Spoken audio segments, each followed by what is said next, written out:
Alright, well, welcome back. In this special edition, we just have a two-player game going on as Alexandra and Elias are the only characters that decided to show up to this session. And with that, let's just recap a little bit on where we left our heroes last time. So I can share that map for... What do you see, the house or the entire village? Which one did you want to see, Alexandra? Which map? The whole map. The whole map of the area? The big map? Map of the town. Oh, the map of the town. Okay.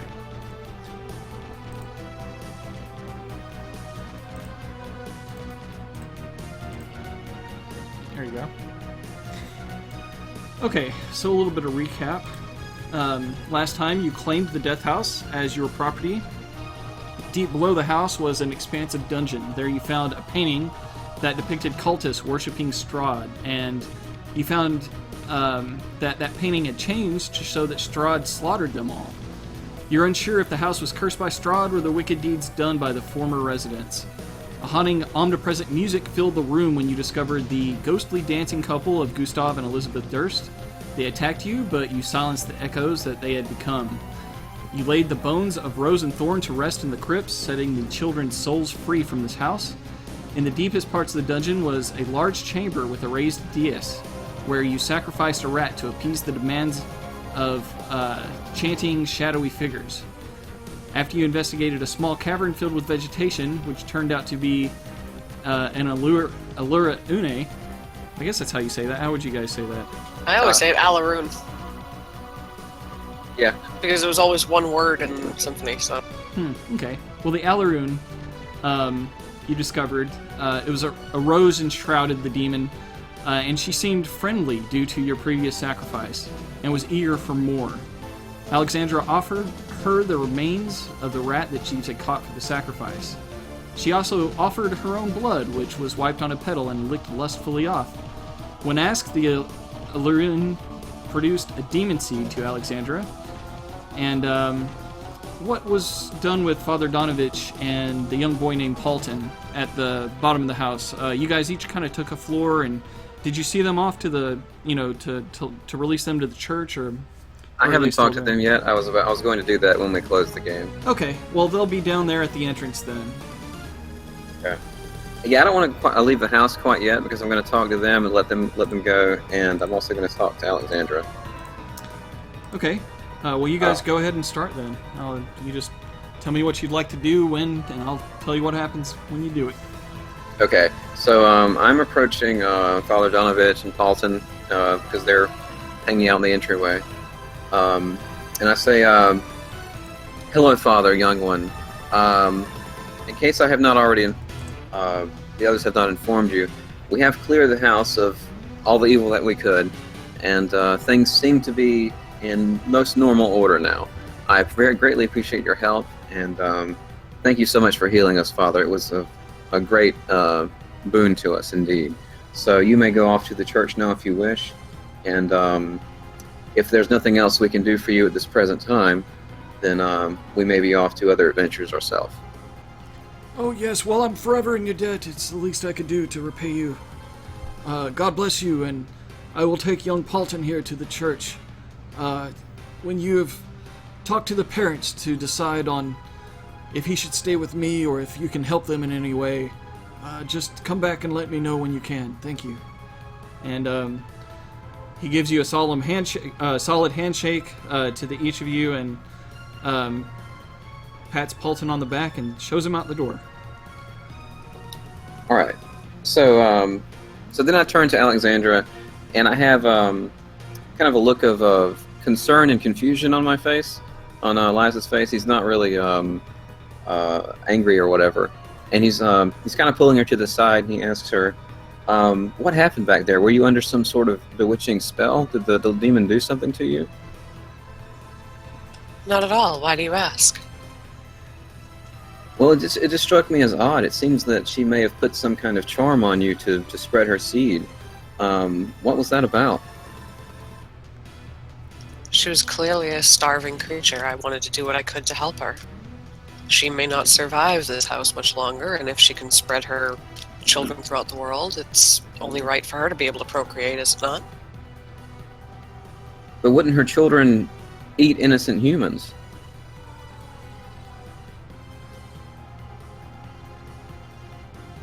If they can survive off rats, they wouldn't need human. True, but her instinct seems to be the consumption of human flesh, and her preference indeed.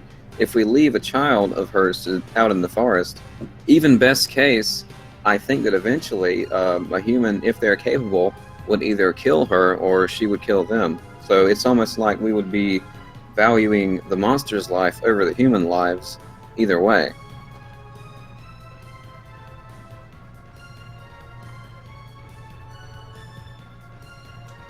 I mean, even if we do have some kind of sympathy for this creature, if you feel bad for her, it may be actually worse to leave them alone in the forest. And best case, I guess best case, if you look at it from this direction, if they do grow older and stronger, then the equalization of life would be on the monster's side to where it would consume people.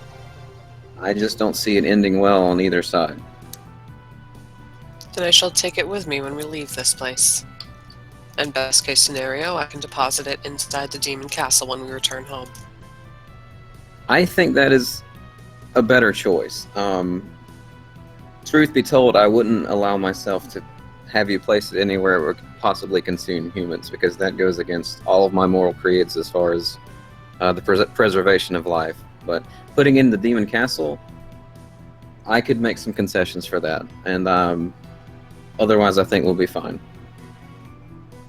From what I've been told by my grandfather and all of my ancestors before that, in notes and reading, they have other creatures like this in that castle. Out of character for a second, the castle that you're referring to, is that Walter Bernard's castle?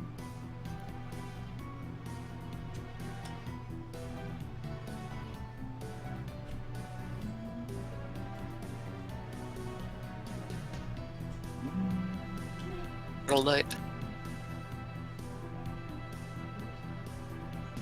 What was that? The castle in the forest called Eternal Night, yes. Oh, okay. Yeah, I would assume that those ruins are still there, so that's fine.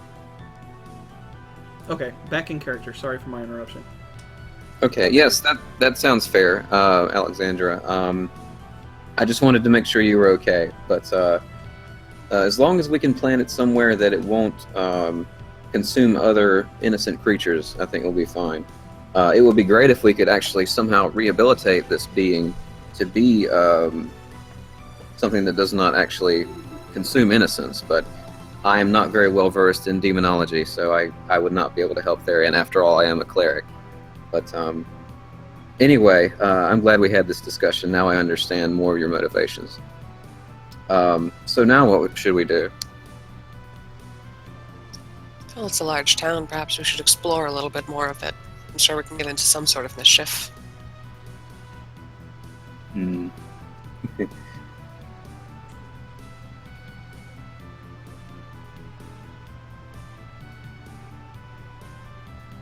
I think that mischief and also the help of this village should not be too hard to met out. Well, thus far we've only really been to Ismark's, to the rat house, to this death house, and to the tavern, and the foundry where that merchant kept all of his wares. We haven't really explored much else of this place.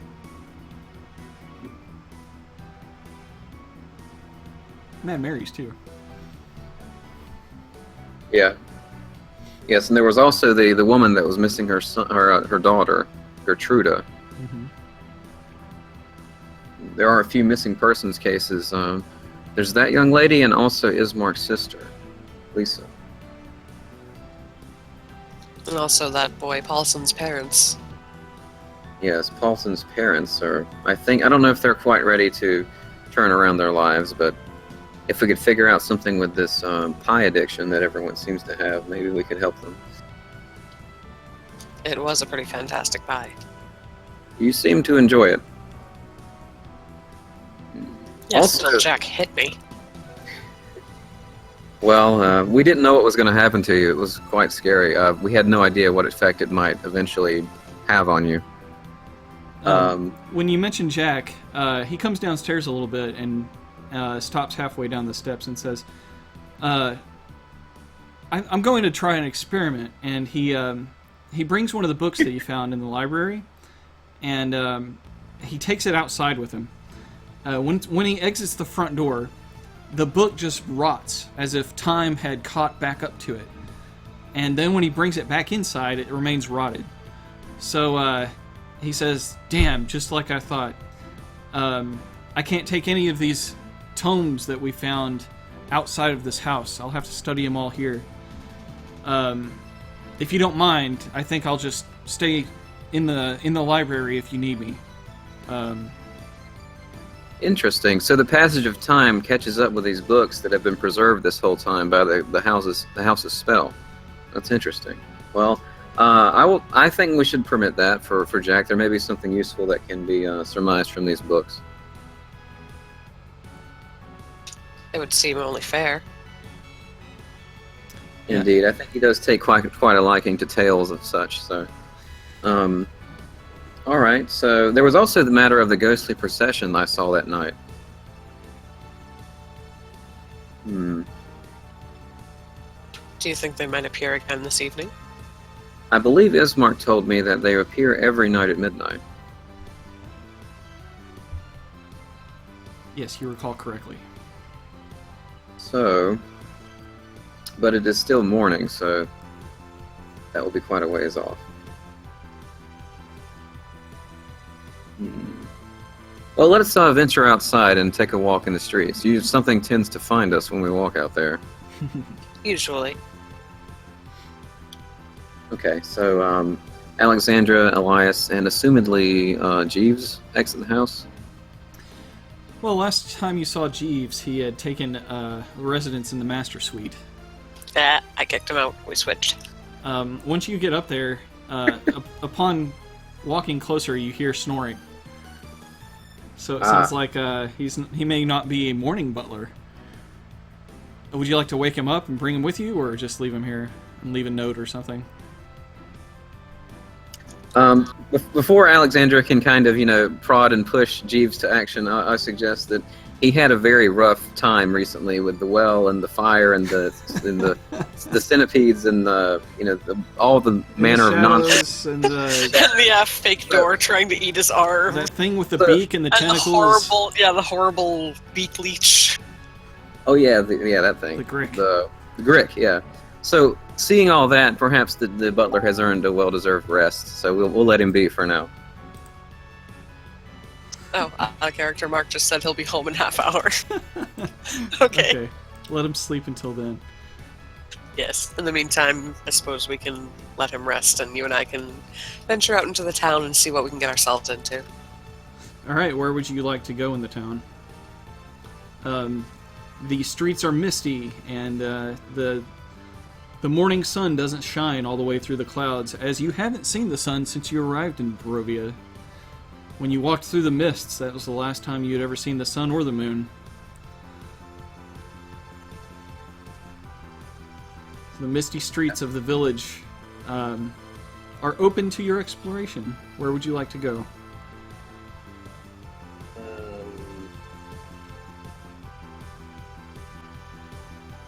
Let's head towards the south a little bit, towards this area. Okay. Yeah, I don't think we've seen anything over there yet. No, I don't recall that we have either. Most of the abodes on the edge of town look like they might be abandoned, but those a little closer inside, you can tell have residents.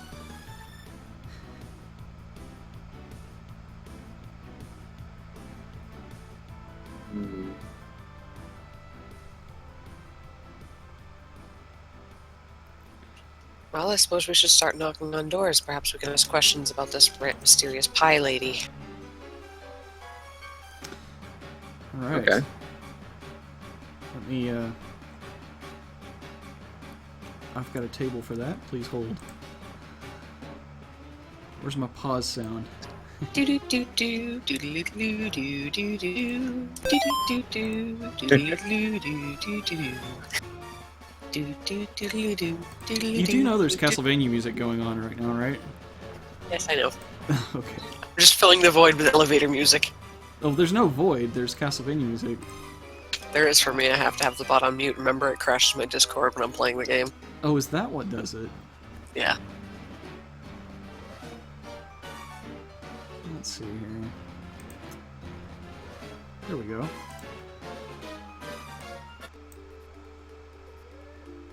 Oh boy.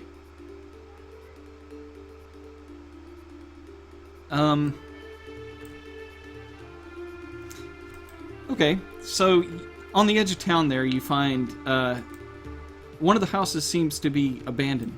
When you knock, no one comes. Would you like to try another house or explore the inside of that one? Let's explore the inside of this one first. Okie dokie.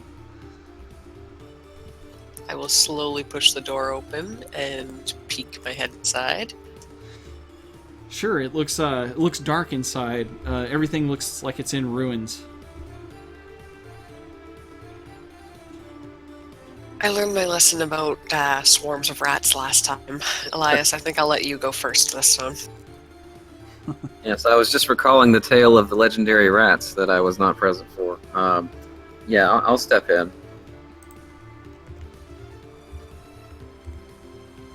All right, you step in. There's no lanterns or anything to light. It looks very barren. So it's dark on the inside. Okay. I'll light my lantern. I'll use my light cantrip on the shield. All right. You see signs of rat refuge all on the ground. It looks like they might be nesting here. Oh dear. Okay, let's get out of this house. Agreed. If they're half as dangerous as you guys say, then I'll steer clear of them. Let's move on to the next house. Let's try this one. Say hello to my little friend.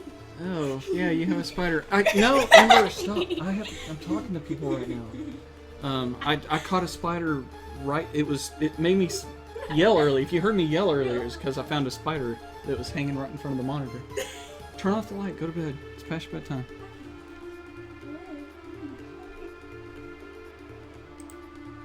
Okay, so, did you close the door? I can't remember what you guys said. We'll close the door, yes. Okay. We didn't say that, but we could assume so, yeah. So are you knocking on a different house? Yep, I moved the marker to the next house. Alright. Let's see here.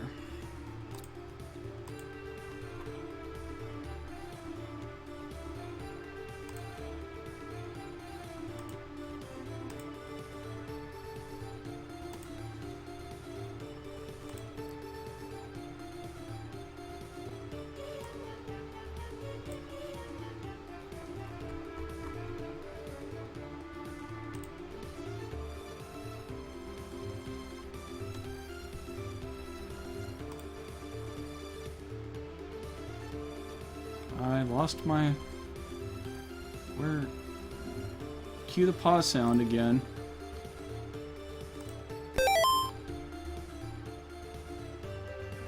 Sorry, my daughter threw me off my game. Just blame her for everything.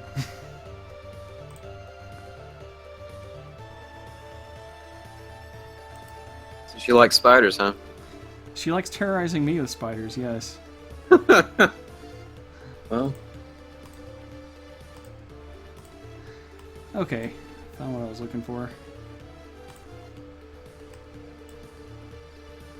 Wow. I like rolling that number a lot. There we go. Okay, you find another house that looks abandoned.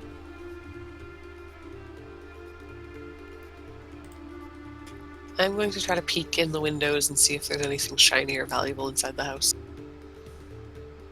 There doesn't look like there's anything worth looting. It looks like some people definitely used to live here. And roll a perception check.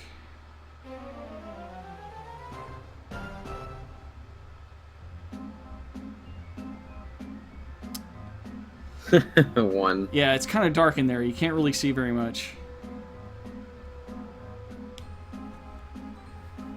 Shall I go into Okay. this one, Alexandra? No, let's move on to the next house. Question, Mike. Like in the south center of town, this place right here, what is that all about? Like a little opening with something in the middle? The well? Oh, is that what that is? Yeah, the little dot. No, it's like a... just south of that. Is that It a almost house? looks like a market stall and surrounded by a bunch of houses. It looks like a tiny house or a shed. It's Huh. nothing I have notes on exactly, but it looks like it may have its own chimney, so I'm going to say it's a small house. And that's a well just north of it? But that's not the same well that we were fighting around earlier. No, that well is not marked, but that well is in between the tavern and the mercantile. Yeah, that well was up The here big in the intersection. square. Yeah, that's right where that well's at. Okay, I was just curious because that little area is kind of different looking than the other things. Let's try this house. This one looks promising. Yeah, it's big, yeah. Yes, when you knock on that door, a female comes to the door. She looks about middle-aged. And she says, "Yes, can I help you?"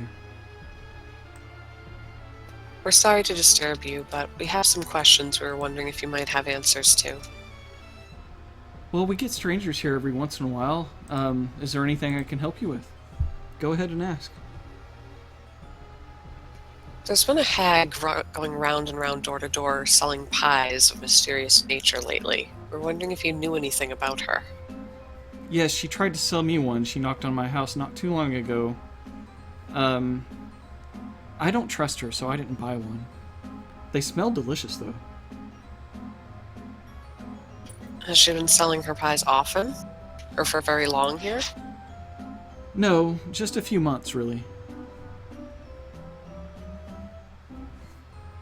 Are there specific days that she tends to come around? Any day, yes. She's here almost every day. The last couple of days, she's been a little bit more scarce. Is there a particular time she happens to come by? No, not in particular. She just seems to make her rounds whenever she has pies. Okay. Another question on a completely different topic. The Burgermeister's sister, Lisa. Did you know anything of her?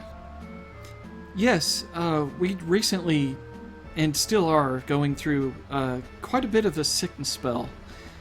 Many people have died, but with Lisa's help, she's made good medicines to help most of the villagers out. If it wasn't for her, I'm sure that it would have ran rampant and killed most of the village. We all love Lisa. She sounds like a fine woman. The best. Does she resemble the appearance of my partner here? Well, now that you mention it, yes, you do look a little bit similar. Lisa looks a little bit more sad and perhaps a little taller. But there's something strange, yeah, now that you mention it.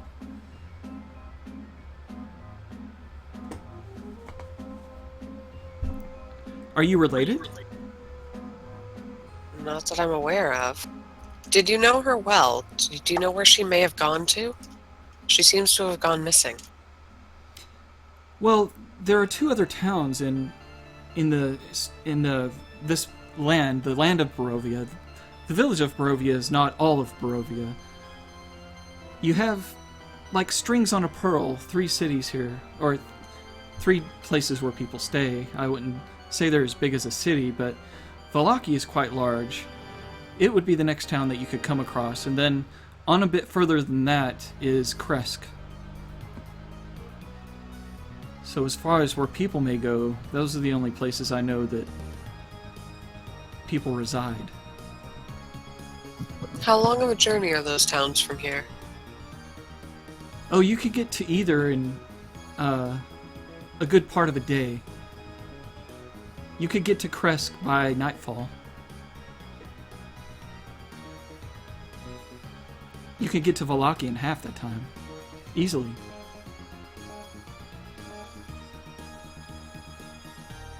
What say you, Elias? Are you up for an adventure?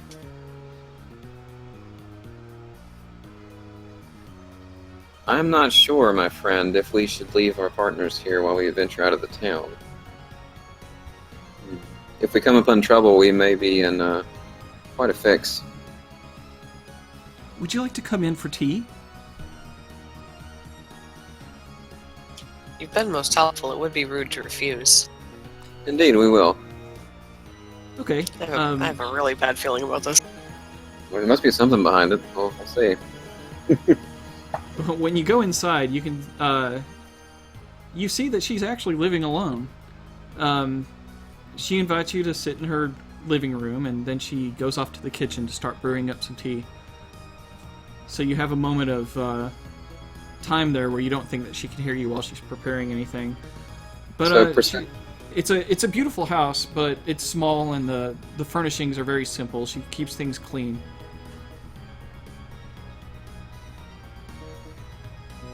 it's pretty big on the outside. I suggest we don't actually take a drink of whatever she's offering us.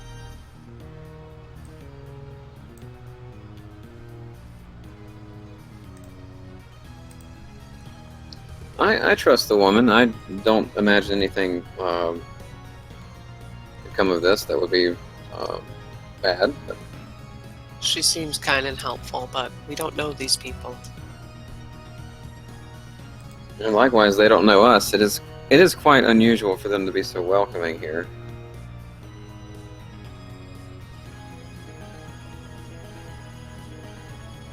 And with Could that, very she well comes be back poison. in. Okay, here you go, guest. I don't have guests very often. It's so nice to have someone to talk to.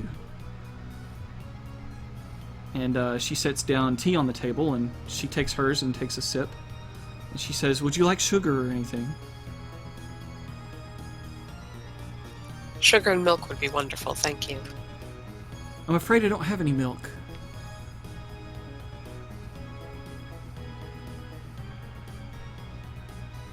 Very sorry, dear. That's quite alright. Sugar will be fine then. Thank you. Alright. Yes, she produces little sugar cubes and passes them out.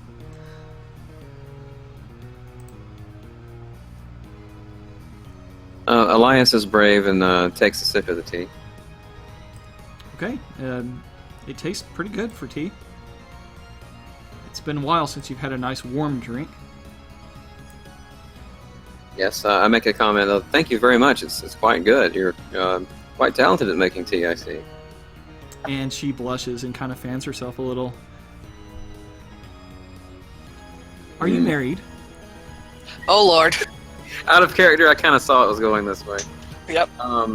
Is this your wife?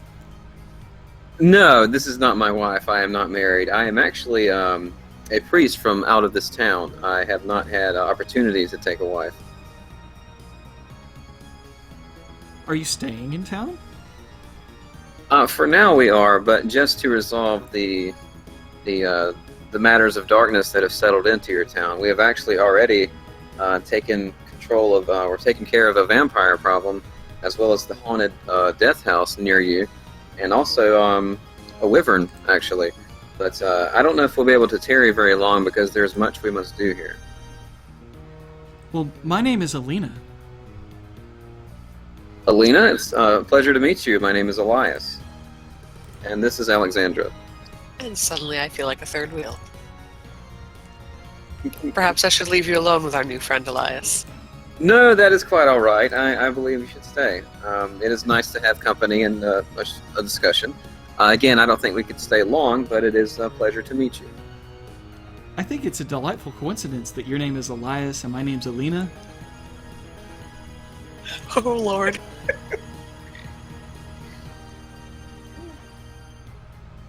And why is that? Well, I would figure that they're spelt almost the same. Hmm. Well, Maybe that if is I ever quite... have a kid, I could name him Eli. Oh my god. Perhaps you could, ma'am. Have you not taken a husband for yourself while you've lived here? Well, and when you say that, her mood sours, and she nods and says that her husband passed away. The plague took my husband. Lisa wasn't able to save him, but it's not her fault. I'm so sorry. I'm very sad to hear that. I'm sure he was a great man. Yes. We don't have a coffin maker here in the village, so when people would die, or when they were in their final hours, we would take them all to one of the abandoned houses and just set them in there. Really? I suppose that's where he's at now. But I try not to think about him staying in a house with a bunch of other corpses like that. Did they not see fit to mark these houses to quarantine them? Well, we're a small village, dear. We know which houses to avoid. Any house that's not our own, or one that we're not invited into, really. Whisper to Alexandra, that may explain the rat problem. So, you didn't have any children then? No, I've always wondered what it'd be like to be a mother. I actually have a little one that I was taking care of outside of the village before I came here, but I was charged with investigating the darkness and the vampires that were roaming around. And I would love to get back to her as soon as possible because I do quite like taking care of her and protecting her from all the evils of this world, as there are many, for sure.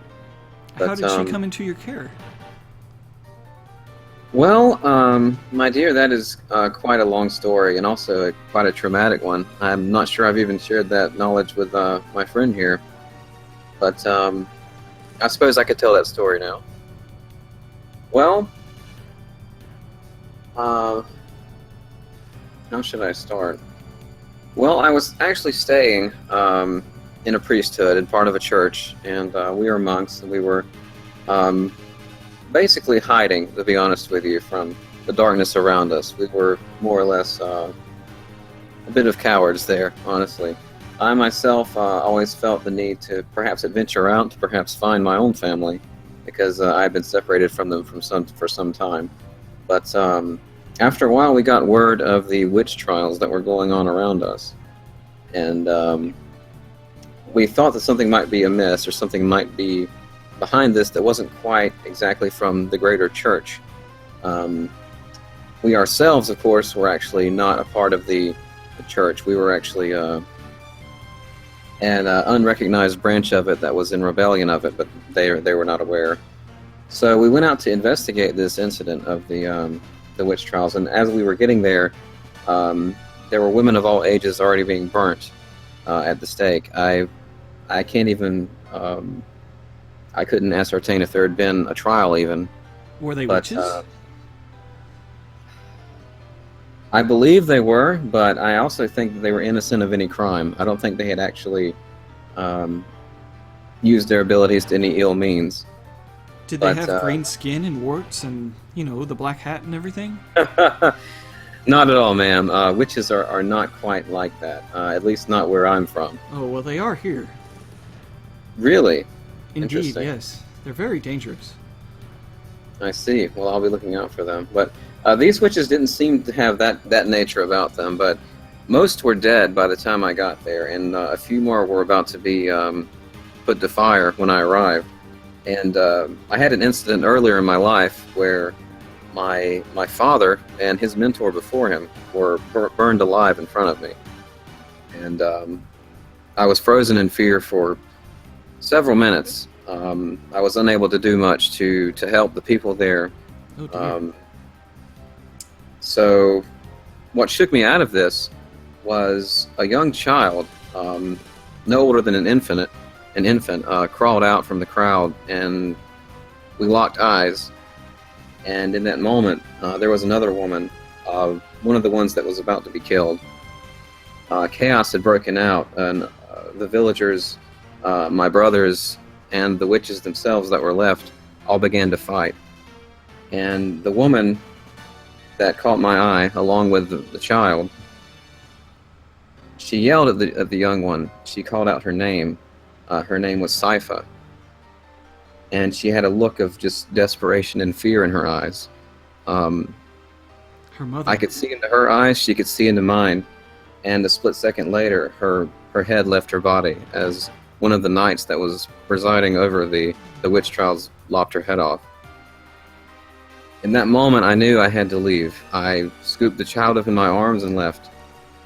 So I took in my possession a young witch child, I suppose. I think she's innocent of any wrongdoing, but I knew she had shared a fate similar to mine with this burning of her loved ones, and I wanted to protect her and save her from such a fate. And to this day, that is what I have done, because I don't want anyone to have the same background I did with this awful past of mine and this Order of the Dragon that seems to be behind it. The Order of the Dragon was the ones that were slaying the witches?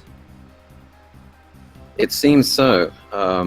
Those that killed my father when they burned him in front of me, they identified themselves as the Order of the Dragon. It's a chivalrous order from where I'm at, but I think they were not quite the knights that we assume they were. I hope that they're actually not part of the greater order themselves in some cult.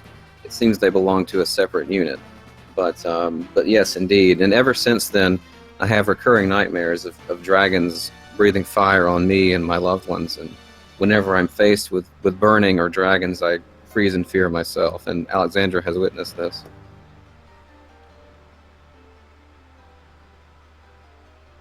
And she kind of looks to Alexandra. Indeed I have, but you managed to pull out of it last moment when we were up against that wyvern.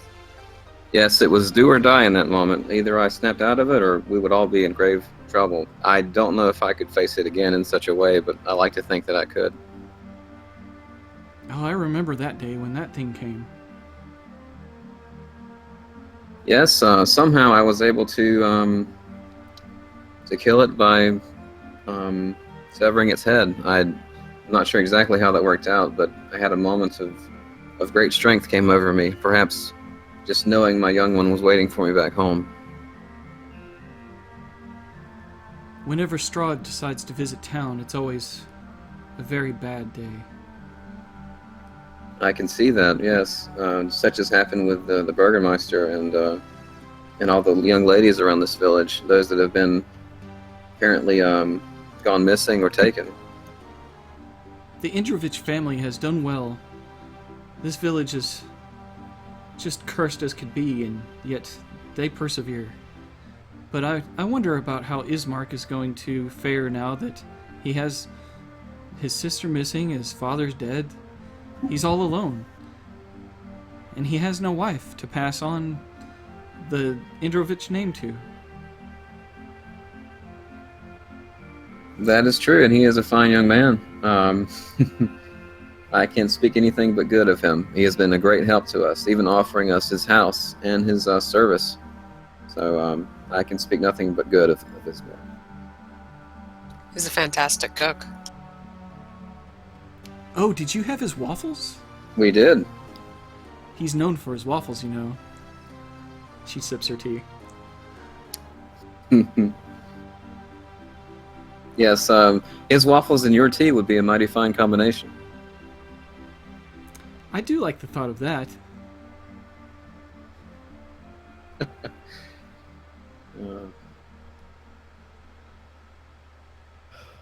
Well, thank you. It's been nice talking with you, and I appreciate the opportunity to share my story. I've had that bottled in for some time. Yes, we thank you for your hospitality, but we have much ground to cover. Well, if you ever decide to visit, here I am. Much appreciated. Perhaps we should send Ismark your way as well. Yes. Oh, please do. Thank you, Elena. We will be on our way. All right, she takes you to the front door, waves goodbye as you walk off. Phew. All right. Let's try this house next. All right.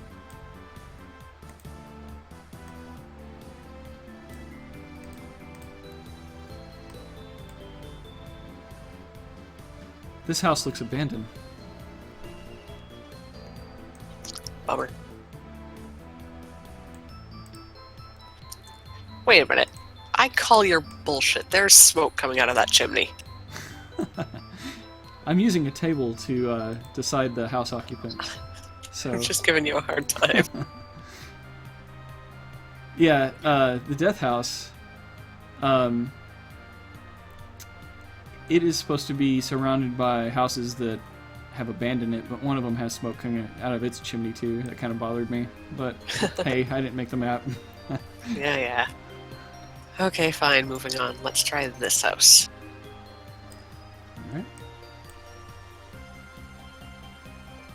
Alright. That looks occupied. Let's see here. I will knock on the door.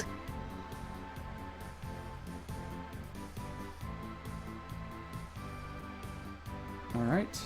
When you knock on the door, an older man comes to the door. Who are you? What do you want? Pardon me for the interruption to your daily routine, sir. My name is Alexandra Belmont. I'm with a company here of vampire slayers, and we've been trapped here in this town. We were wondering if you might be able to answer some questions and provide us with some information about this place. I'm not really interested.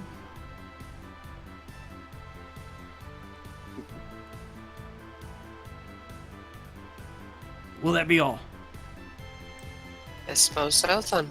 We'll let you get back to whatever it was you were doing. Very well then. And he closes the door. Grumpy old bastard. That is more of what I've come to expect from the people of Barovia. Indeed. It's no less frustrating, however. I can imagine they are fed up with the events of the town. I may not trust anyone myself to even open the door, but I guess we'll have to move on. Indeed.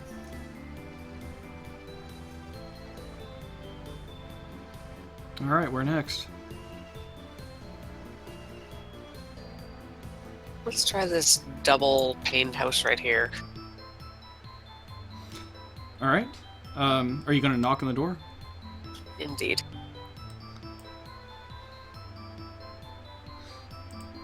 Okay.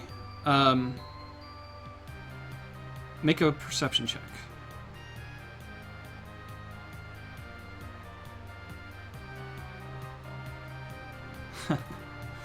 Ugh. Really bad ones for me today.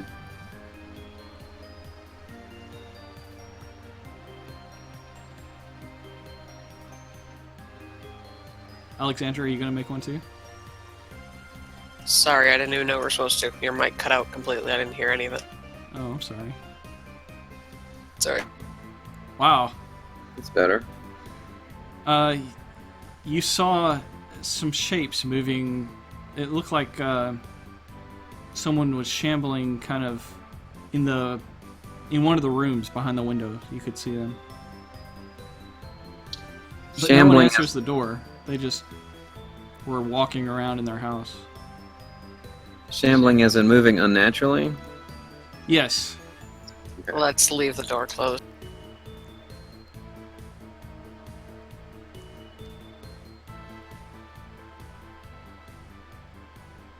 Take on a ghoul or two.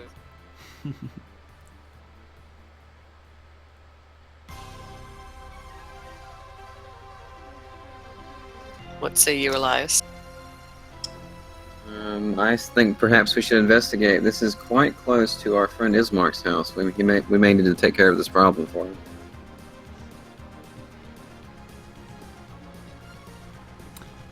No, don't let the spider go in here.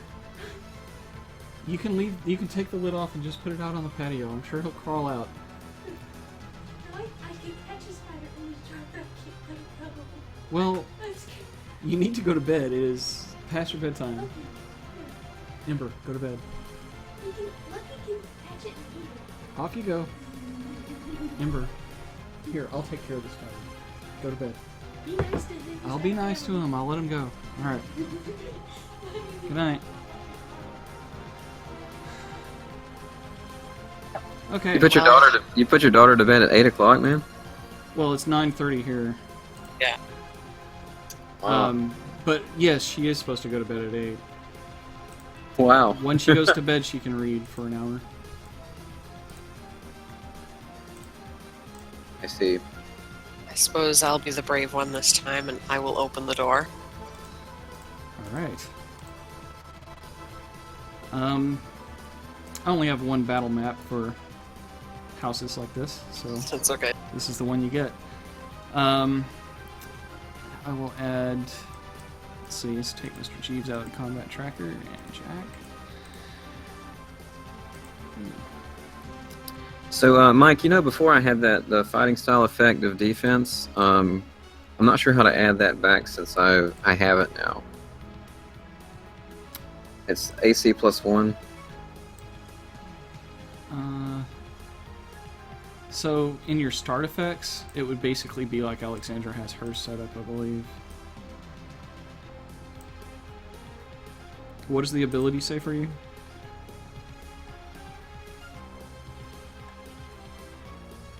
I'll say again.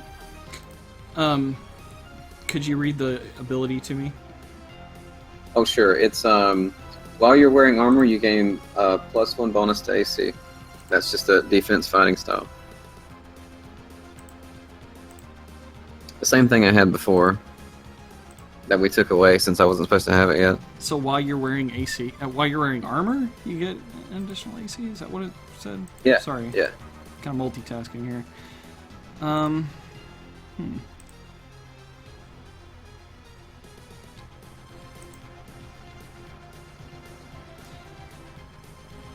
Let's see.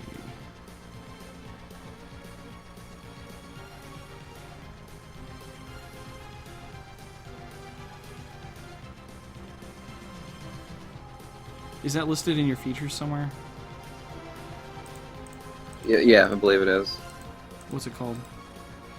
It's just fighting style. It's a level 2 Oh, paladin okay. thing.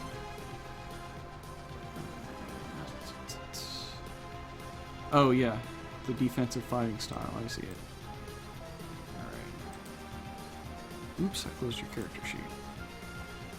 All right, go back to actions here.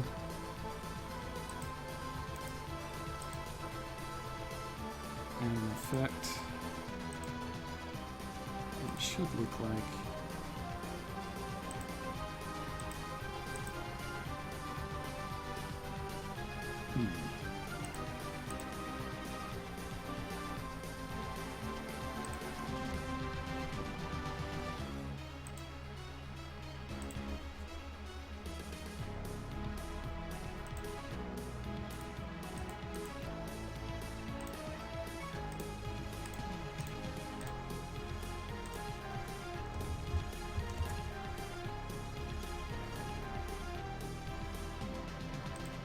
How do I add that to your start abilities, though?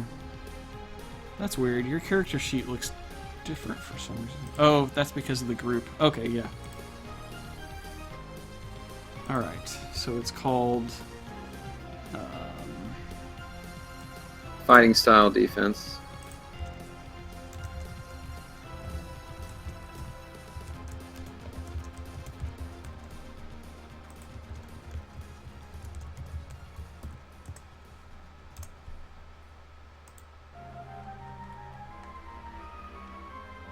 Alright, move you out of there. Add you back in. There it goes. AC1, automatically on you. Excellent. So yes, that should be working now. Okay, so I've got to redo your token since I re-added you.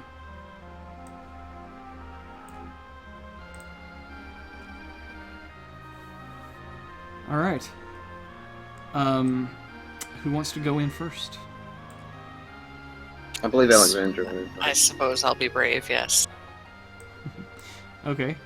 Well, not too far away from you was the window that you saw that shape shamble through. And you don't get very far inside before you hear footsteps in the adjacent room.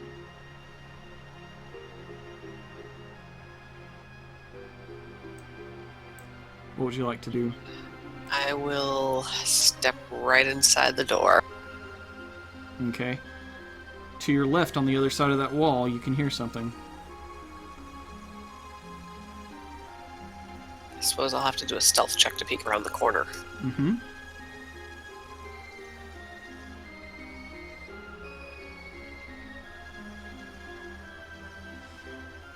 Yeah, you peek around the corner and you see a walking corpse. Oh, fantastic. Roll a perception check.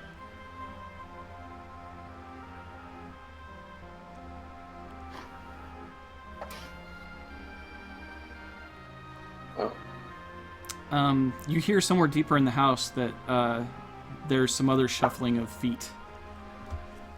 Oh, there's more of them.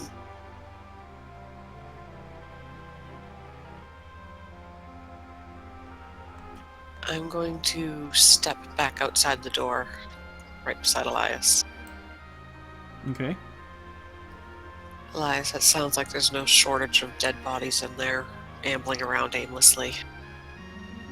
Perhaps we should keep them bottlenecked here by the door and try to lure them out.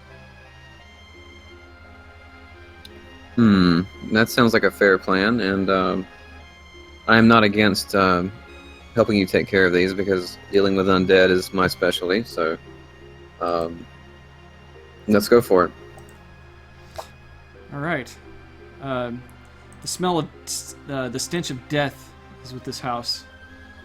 So go ahead and roll initiative.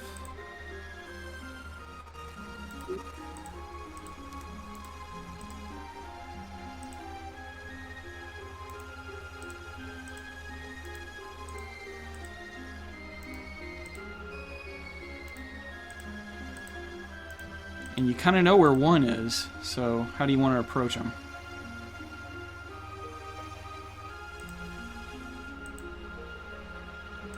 I can go ahead and kind of show you where that one's at.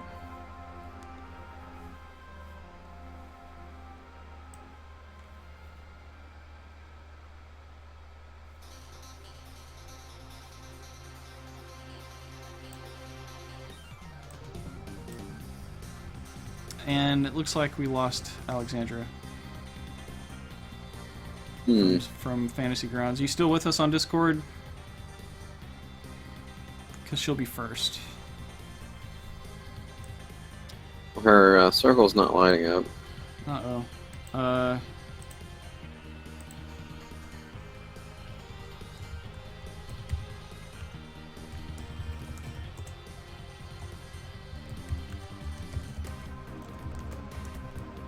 The amount of frizz on her again.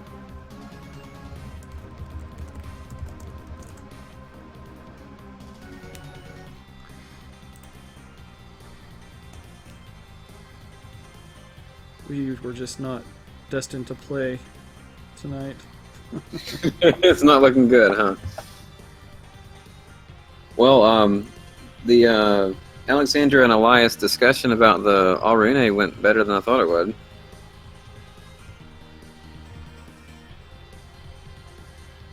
So that's a plus, I guess. Yeah.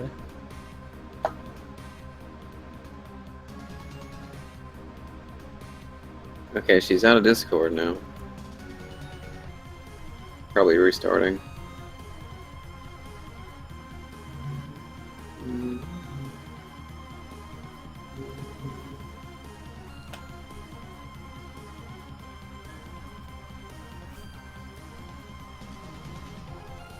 She said her computer crashed. She's on her way back now.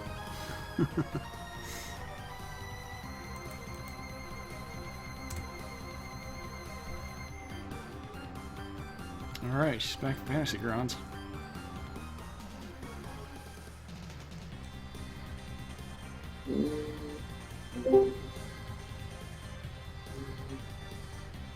Hey! Bummer. Welcome back. I don't know what the hell that was about, but wow.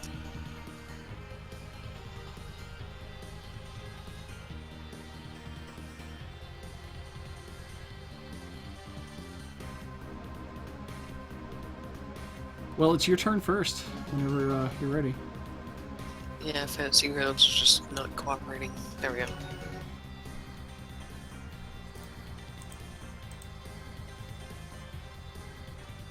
Can you see the map? I can. I lost the town map though.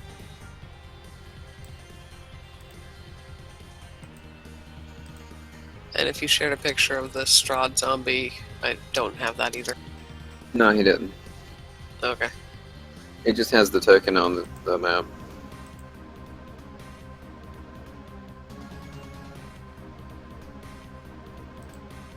Okay, well, I wish they wouldn't name the monsters. You guess you know what they are before you really get to hit them.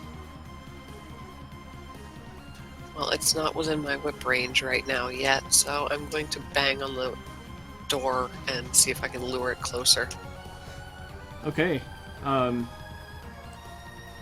It'll still be your turn, so you see it come within range as it gets inside. Did you say your whip, I guess? Yeah. Okay, yeah. Well, it's in range then, as it walks through that little doorway. Alright, I'm going to whip it. Alright, go ahead. That is a hit.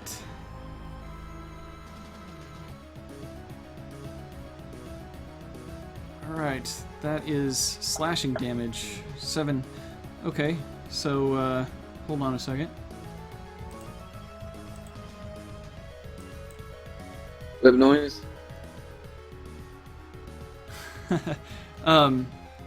One arm is slashed off of the zombie, and it lands next to you. Ugh, Yes. this is disgusting. Is that one of your disarm abilities, Alexandra? It wasn't intentional, Oh, you're so but funny. bravo.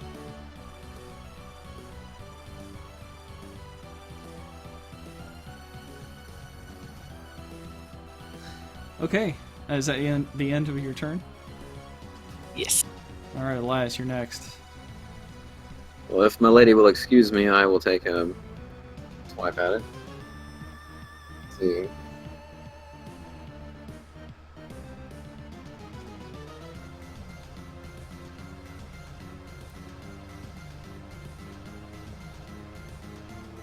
That's definitely a hit. Your longsword slashes into the zombie. What's your damage? 8. Excellent. Let's see what happens. Oh, wow. You decapitated the zombie. Bravo.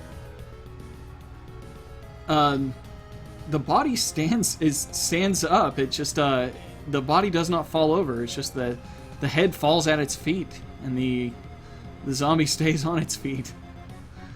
And it's its turn. The arm and the head still look animated, as does the body. Alright, so let's see.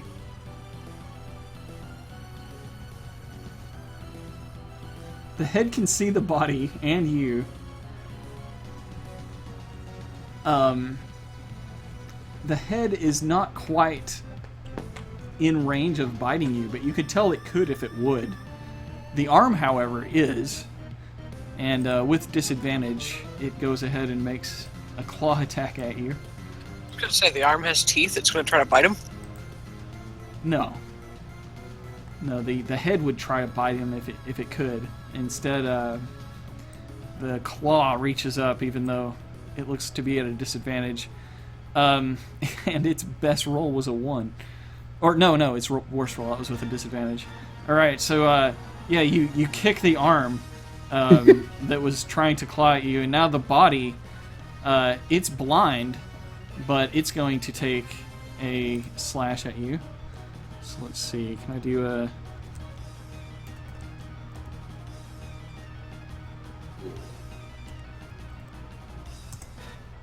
Yep, there it is, my D100. I'm gonna actually... No, I guess I'll just type it every time. I'll learn how to make a shortcut key for a percentage later. But, it misses as it swipes at you blindly. The clawed body that's still standing takes a swing at you, but it misses. Alright, let's see how fast these things are.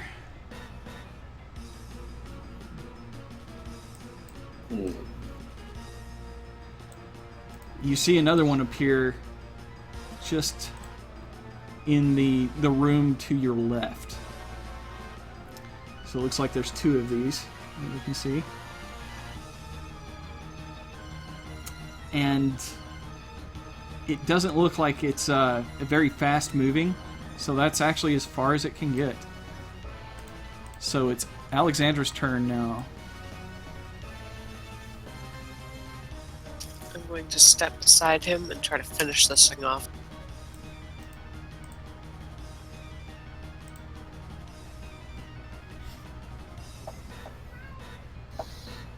Alright, you hit it.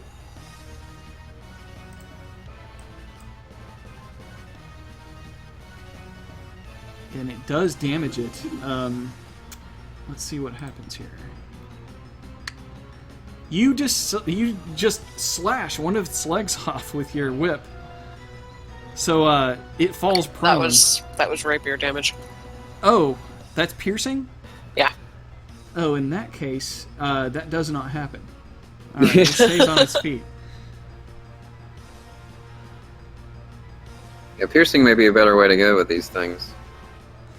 Well, I don't know. Hacking off bits and pieces seems to work out pretty good. I don't think it's working out good at all. I think it's giving them more opportunities to hit us. Elias, it's your turn. Alright, I am going to use radiant damage on this thing because I don't think hitting it with melee attacks is helping very much. I'm going to use Sacred Flame on this guy. Okay.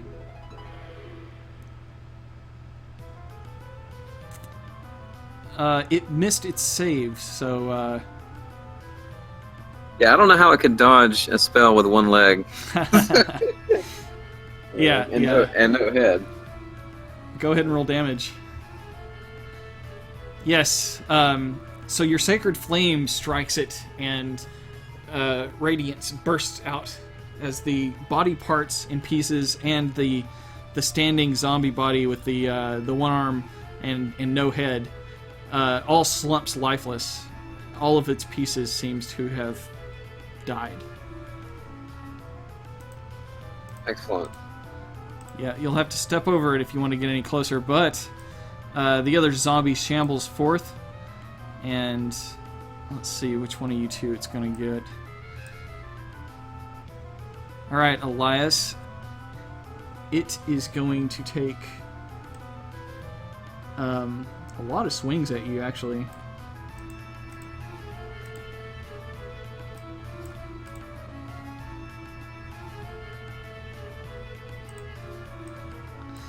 Okay, so with one arm, it claws at you.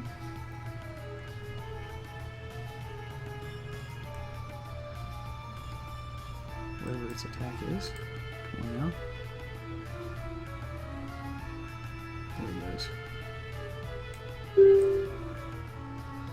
And it misses with the first claw. It attempts to bite at you. And misses as well. And then one more swipe of a claw. And it misses you. Your AC is just too damn high. It rolled an 18 and still missed. Yep, it should be 19 for AC for me now, yeah. Good lord. You are hard to hit. Okay, so Alexandra, you're up next. It looks as fresh could be for a zombie. Juicy. I'm going to whip it.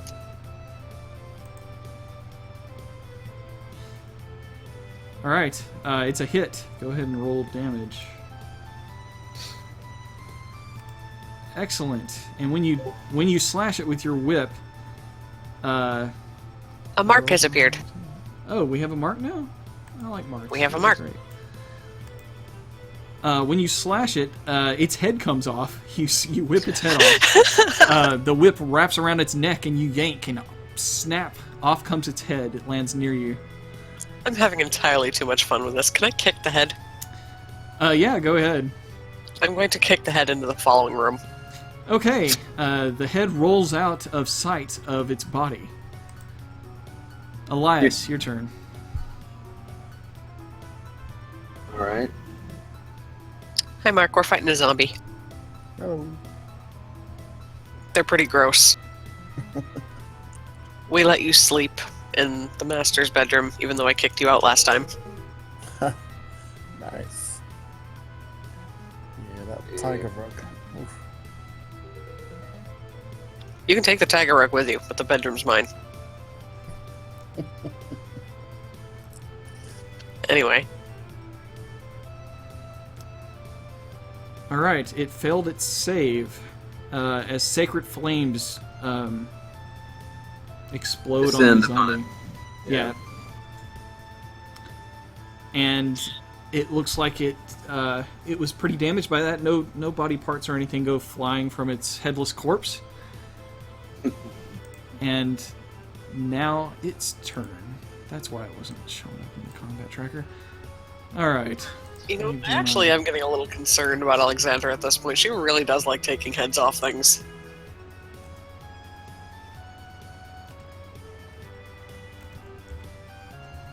That was not intentional. I'm sorry.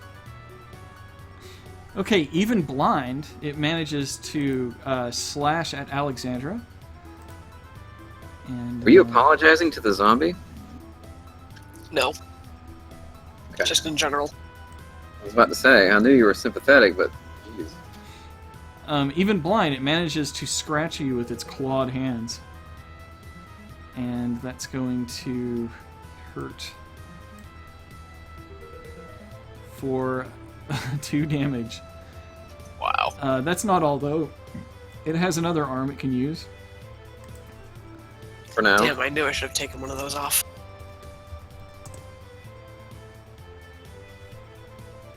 And it did not hit with its blind. It's blind because it can't see its own body and the target. So because you kicked its head into the other room, it flails wildly and swings too wide and misses you. Alexandra, it's your turn again. Alright, I'm going to whip one of its arms off. Disarm without using my disarm. Well, I think Mike rolls for whatever happens to it. Yeah. Damn. Yeah, that's a hit. Oh, and that's max damage too. Excellent. Let's see what happens here.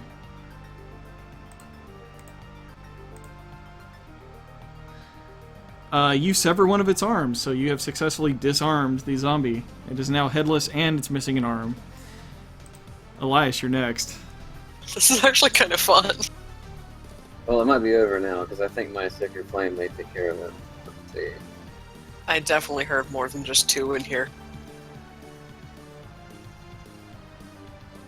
It failed its save, so Sacred Flames descend and explode upon this zombie. And it's enough to take it out, too. Its head in the other room loses consciousness and its arm falls limp. This is quite an efficient process. Shall we go forward? Sure. I agree. You discover that there are no more zombies mulling around in this area. The house is pretty decrepit. It stinks of rot and flesh, you know, because of the undead occupants that were here.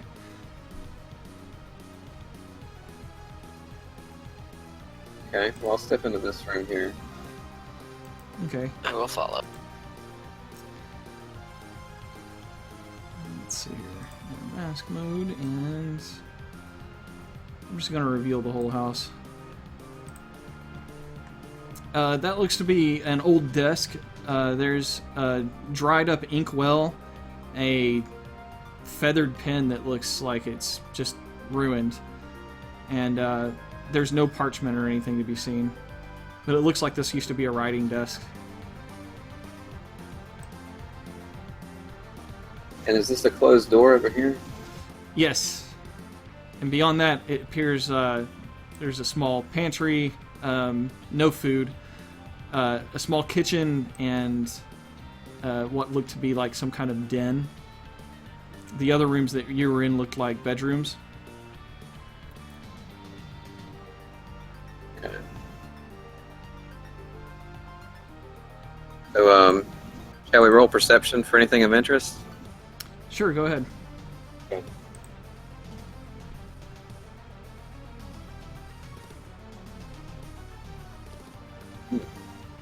Ooh, a 22. Sure, I should have something special for that. Let me just find this.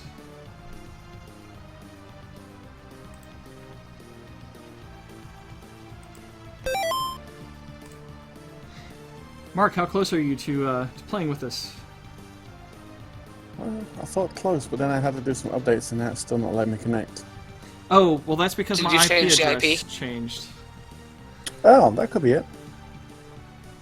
Yes, someone give him the IP address while I find the loot that you found. I'll put that in the Discord. Here we go. New IP 47.36.223.137. Say again? I put it in the chat window. That's going to make me read it out again.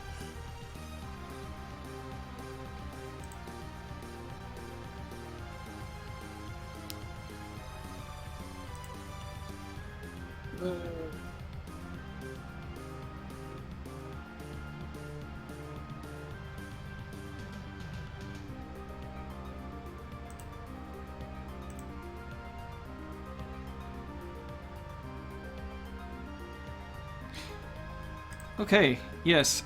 With that perception roll, you find a noose hanging in one room. It looks like you could take it if you'd like. There's nothing in it. I would hope not. A noose. That's depressing. I want to go search this room. Go ahead.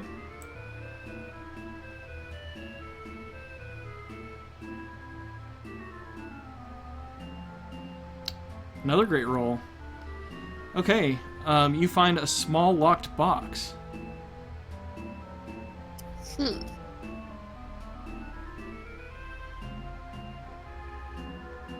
I'm box going looks it looks like some kind of ornament. Like something someone would keep on a shelf or something like that. I'm going to take this box and see if my butler can open it when he wakes up. I'm awake. Oh lord, where did you come from? Well, he's In the still at the shadows. house. You guys will have to go back for him. I was gonna say. There didn't appear to be anything else in the house. Okay. Well, I'm going to high five Elias, congratulate him on a job well done. Yes, that was productive. At the very least, we removed the threat from this house. And Perhaps we should stop in with Ismark and let him know that we found in this house so close to his own.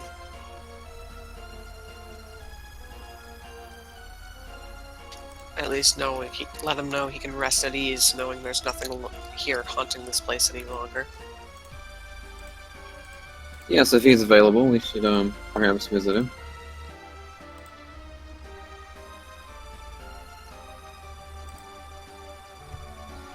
Alright. Let's see, we can close that map. Well, I guess I'll take that noose, Mike. How would I add? Just type it into my inventory? Yeah, when you pick it up, it feels heavier than it should. A lot heavier. Haunted rope. Huh.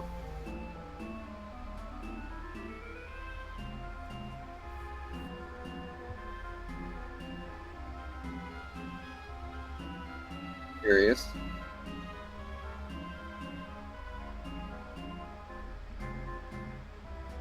Alexandra, what do you make of this this rope here? It's heavier than it perhaps should be.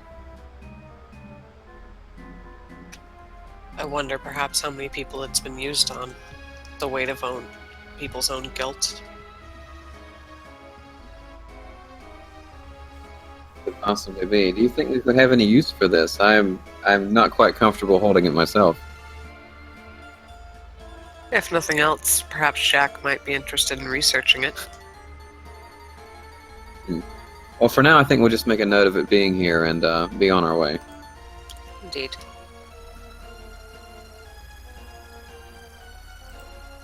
All right. So, are you guys heading back to your companions? Yes, at the very least, we should go wake up Jeeves. I think he slept long enough. Since we're right next to Ismark's house, we'll check and see if he's awake. Yeah, while we're in the area. So move us to his front door. You knock on the door, but it doesn't appear that he's home at the moment. Maybe we'll run into him later. Alright. So, back to the death house then. All right. Mr. Jeeves, you awaken to find a small note that I guess, did you guys leave him a note or anything? No, we didn't. We just let him sleep. Okay, Jeeves, you wake up to find Jack studying in the study, and you leave him alone basically for a while and go about your own business, wondering where your friends went. Okay. So they arrive downstairs, and I suppose you three meet up, and then well, it depends on what you hear. Everyone roll a perception check. Ooh, excellent. I am rested, apparently. It should be. Alright, Mr. Jeeves, let me get you in the combat tracker. Huh. I'm getting weird errors in.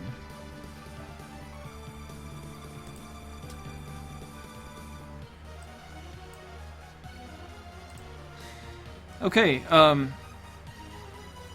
Alexandra and Jeeves, you hear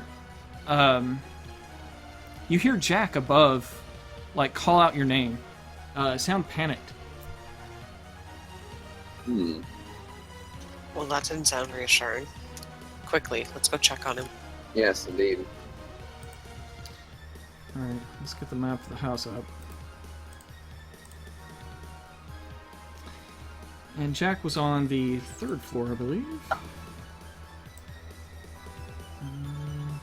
No?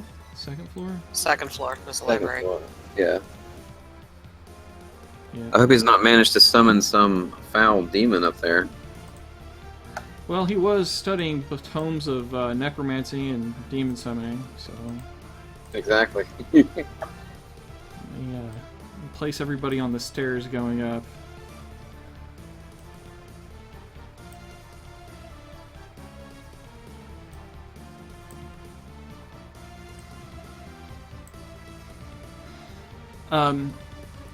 You see that there are currently...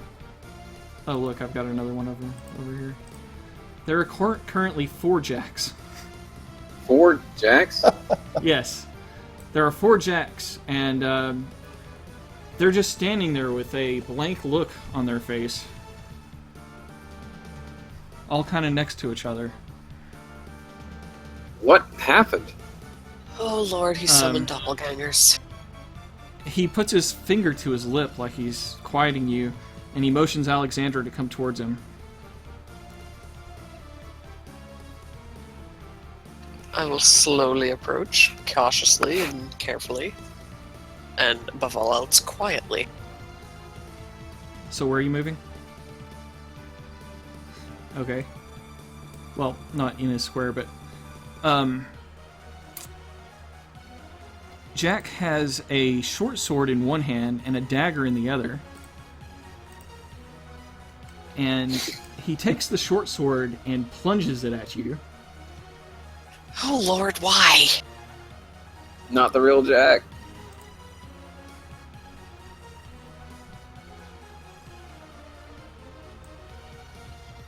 And it will be sneak attack since it's a surprise round. So let's see here. I get to play as Jack. Lucky me. It is a miss, but then he uses his dagger to take another stab at you.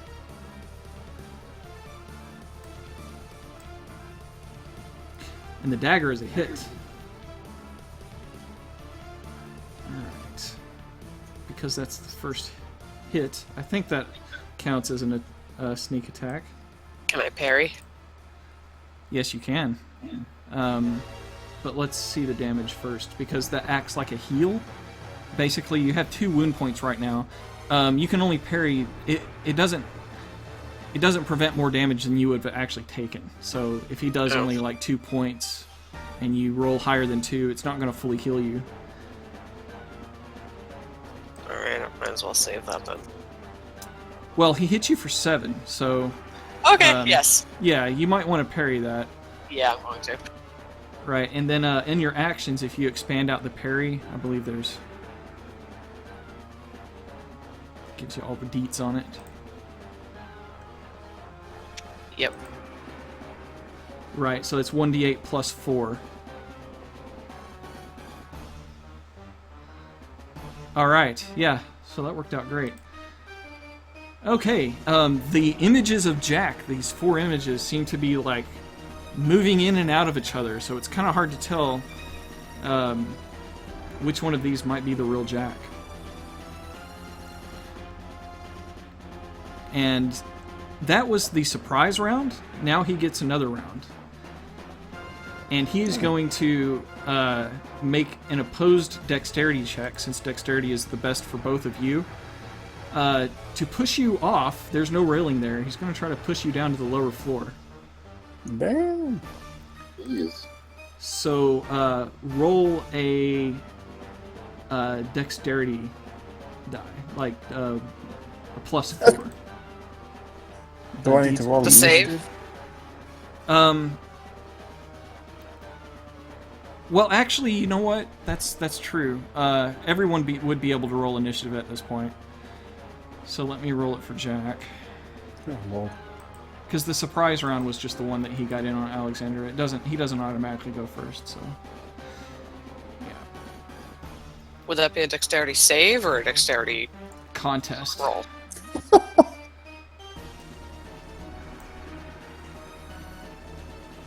Wow, Alright. our initiatives suck tonight. Jack's don't. He got a 25. Damn. Yeah. Bam, 25. So Jack is going to go ahead and try to push you off. So roll a d20 plus your dexterity modifier. His is at plus 4. Oh, you fail. So, yeah. 9 plus 4. He rolled What? a 23. So, he... Am I close enough to try and catch her? No. She goes Sorry, my lady. careening off, and it'll do 1d6 of damage to you. It's only 1 floor down. Right, yeah, it's not going to be too much. You only take 4 points of falling damage there, so you're at 8. And that was kind of his attack. So now he's going to move right in front of Jeeves to keep him on the stairs. Hold on 1 second. Before he changes his target, since he used another action, can I react to that? Yes. You can Can do I another try parry, to... but No, I was going to say, can I try to lash his ankle with my whip and take him down with me? no. That's a combat maneuver you Damn haven't quite got yet. I'm Damn not it. even sure if that's really a combat maneuver we could do, but I do like the creativity, tripping. so you should always ask. That's a cool idea. All right. You're next, Alexandra. You can get back up the stairs from where you're at. Yeah, that kind of hurt. I'm going to stand up and brush myself off. And Oh, head actually, back up the stairs. I've got everybody kind of in the wrong spot. The stairs exit here. No, they don't. I just don't know how these stairs work. How do stairs Yeah. work, guys? You had it right before. Yeah. Yeah. Okay. Yeah, with tokens covering it up, it looked wrong Yeah. at first, but it looked even more wrong afterwards. Yeah. Yeah. Okay. So yeah, Jeeves is in your way, but you can kind of get past him for a second if you wanted to try to get an attack in or anything. yeah. I'm going to if you're going to stab at this use, copy. you're gonna stab. Yes. Okay. Well, when you get You can't end your turn in Jeeves' space, so you'll have to exit his threatening range when you end your turn. He'll get an attack of opportunity against you. Yeah, I'm not gonna Actually, let him push he me down the won't, stairs again. because, yeah, he would. Yeah, he would. He used his 2-weapon fighting earlier, but that was the surprise round. Okay, well, I'm just gonna stay right here then. Okay, you can And make a whip I'll attack. wait till next time. Yeah, I'm can- going to. You can make a whip attack from where you're at right now. Yeah, I will. Just take it at -2 because Jeeves is in the way.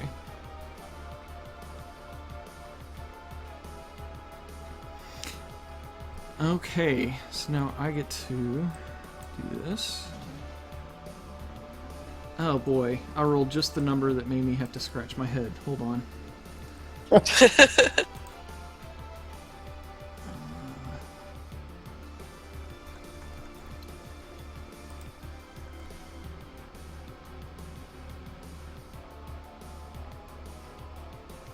Yes. Okay. Yeah.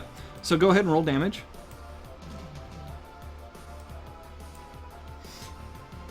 All right. One of the images of Jack disappears as your whip pops it out of existence. Yay. 1 down. Yeah. 2 more to go. All right. Possibly 3.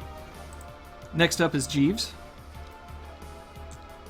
Alrighty, I start slashing with my sword. Let's see. Just be careful. We don't want to actually hurt Jack himself. Mm-hmm. Even though he pushed me down a flight of stairs. I'm not convinced any of these are the real Jack.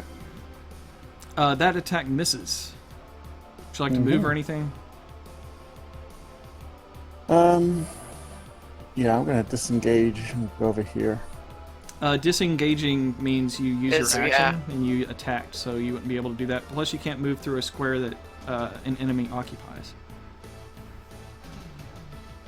Yeah, I thought that was one of my cunning actions, was disengage. Oh, is it? Well, that's different. Using a cunning action's different. Yeah, if that's a feature of cunning action, then you could use it to disengage, but you can't move past him. Of course, you got some pretty sticky feet, so... That's a good point. I could run up the ceiling.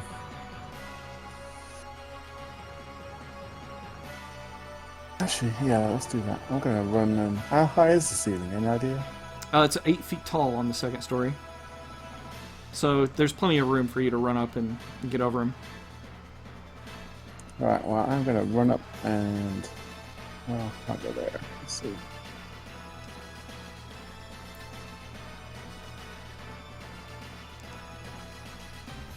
Alright. Next up is Elias. Alright, well, Elias is perplexed for a moment, seeing Jeeves climb the ceiling, as he hasn't seen him do that yet. But, well, when Elias called out earlier what happened to Jack in the images, none of them seemed to answer, so he's of the opinion that perhaps none of these are the real Jack. But before he moves, he yells again, "Jack, what has happened?" With a blank expression on his face, he just shakes his head like no.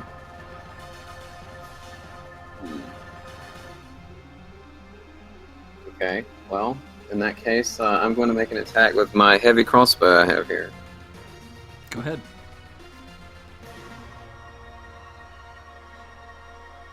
Alright, I'm going to do something. Alright, roll damage. Alright. Sorry, friend. No apologies necessary, as one of the images disappears. Now there are 2 Jacks. Did you want to move or anything?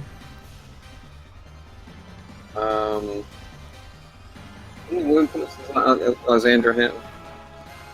She only has 8 out of 49 hit points. So she's fine. She's in better shape than me. I'm going to stay where I'm at then. Yeah, I'm fine. Alright, Jack's up next.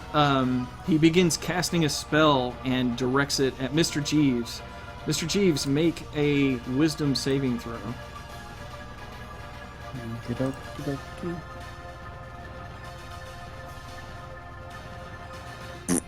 Oh, a 21, huh? Yeah, that's gonna be fine. You feel like You whatever do. he was trying to do did not work. You do not get to outsmart my butler today. Alright. And he will move a little bit closer. Let's see, what does he want to do? I need to be smart. Yeah, he'll move a little closer to Alexandra. And it'll be your turn next. Now I'm going to stab him. Okay. But apparently I'm going to miss. Indeed.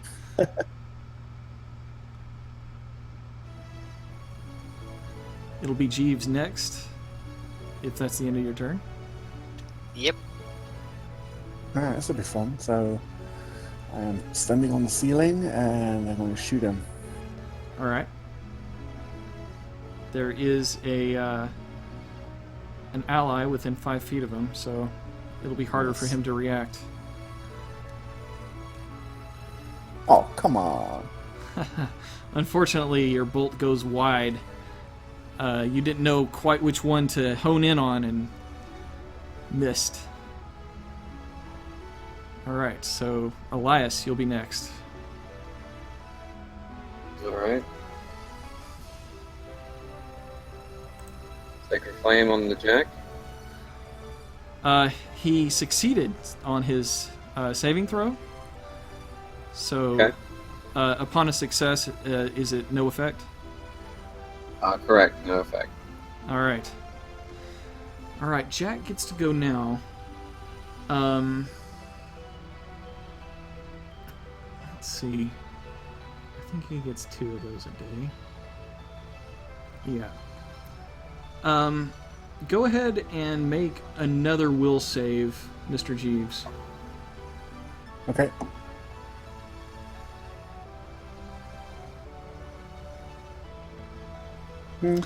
Ooh, yes. Okay, you are That's a charmed. You suddenly see Jack as Oh my. the friend you always have. Charmed doesn't mean that you're going to attack your friends or anything. It just means that you won't attack Jack. That's Hey, not what it buddy, meant pal. last time I played. Right, yeah. 5th edition's a bit different, but Thank God. you can read that spell. That's all Jack can do, though, fortunately. So, Alexandra, you're next. I'm going to try stabbing him again. Alright. You miss. Oh my God. Anything else? Nope. Nope. Okay. Mr. Jeeves, you're charmed, so you can't really do anything against Jack. Anything else that you would like to do? Pick his pockets. I guess I'll just hang here and wave at everybody. Yeah, literally hang there. Okay. Moral just gonna- support. I'm just Elias? going to hang out. Your turn. Okay, Mike, do I get to try a save again, or do I No, just no. charmed? You're enthralled and charmed by Jack. He's a very Okay. charming guy. Another successful save. So no effect again. okay. All right. Now Jack is going to cast Acid Splash. Let's see. He hurls a bubble of acid at Alexandra, and Elias also. It'll get both of you. You must succeed on a Dexterity saving throw. So both of you make a Dex save. 24, yeah, you'll make it. My dex, Yeah. my dex is really bad, so I'm probably gonna get hit. Oh, No. excellent! No. Hey, You guys dodge the acid as it lands onto the walls and starts eating them away, the walls and the stairs around you. You son of a bitch. Alexandra, it's your turn. Alright, now I'm really gonna stab him.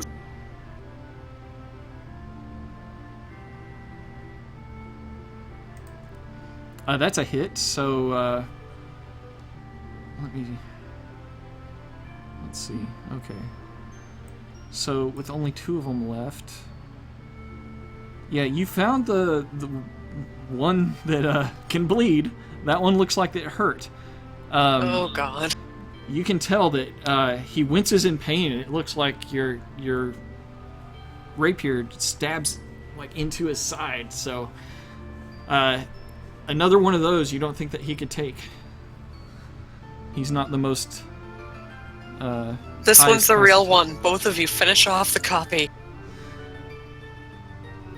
All right. Next up will be Mr. Jeeves, but Mr. Jeeves is charmed. So Elias, it's your turn. Okay, so you're saying there's still 2 of them? Yes. Okay, There's the well, one with my sword stuck in its side, which Well, is the real one, and then there's the fake. They both look like they're bleeding and stuff, and with the way that they move around, you can't tell which one was which. right, and there's only one target too. So. Well, there's 2 of them at this point still, but they both look like they're wounded the same way. I mean, like only one that we can actually target on the map, you know. Yeah.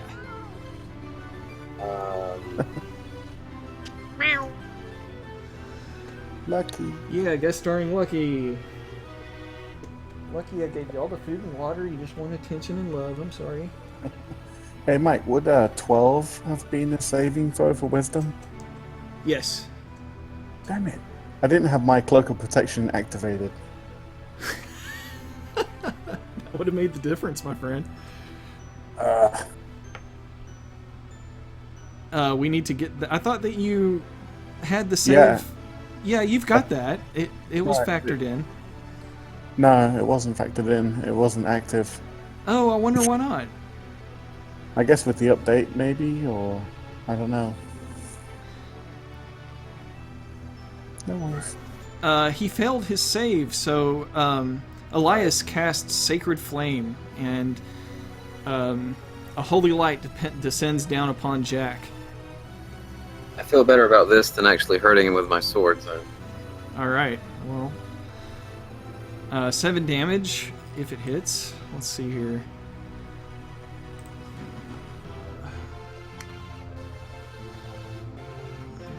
Let's see.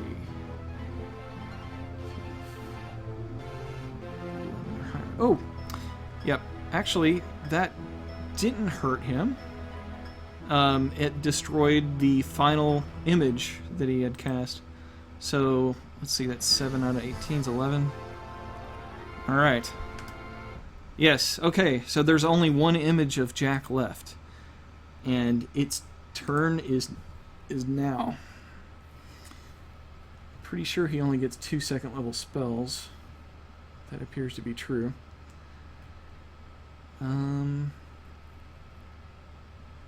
Jack, what's gotten into you? Cease this madness. Roll a persuasion check. Surprised you guys haven't done that since now. That's what I was trying to do, man. Oh, well, yeah, yeah, you did try. Fail. Roll a perception check for yourself there, Elias, on that previous attempt. Okay.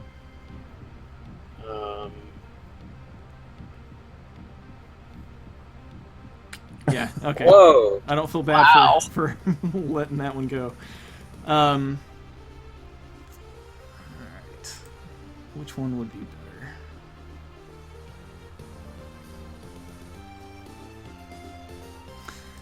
better? Jack is going to attempt to stab you with his short sword. Great. I don't think you're down too far on the steps to where he'll get an advantage or anything. Alright.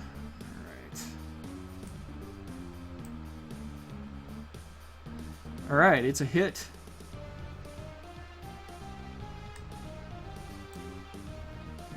And he gets you for 7 damage. Can I parry? Yes, as long as you're marking off how many of those you're using. I used one. I already marked it, yep. Okay, go ahead. Okay.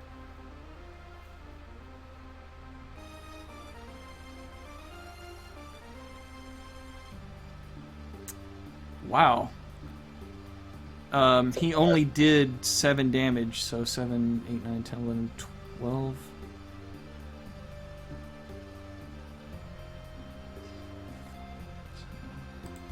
So yeah, you've got 8 wound points. Because you can't heal more than he just hit you for. Yeah. Go away, cat. Okay, now he's going to stab at you with his dagger. And miss. Alright, and that's the end of his turn. It'll be Alexander next. I'm gonna try to talk him out of it again. Alright. Jack, seriously, you need to stop. What's gotten into you? Roll a persuasion. And even with a good persuasion, the stone-cold look on his face doesn't change. That's not your full action, though. Talking is for free, so you can still attack. I don't want to kill you, Jack. I'll have to. Or And not. that's a miss. Alright, is that the end of your turn? Yep. Alright, Mr. Jeeves, due to your cloak of protection, you snap out of it. Such a kind DM. So it's your turn. Okay, I'm gonna dash over and try and grapple him. Okay, make a strength check. And he will use his dexterity to try to get out of this.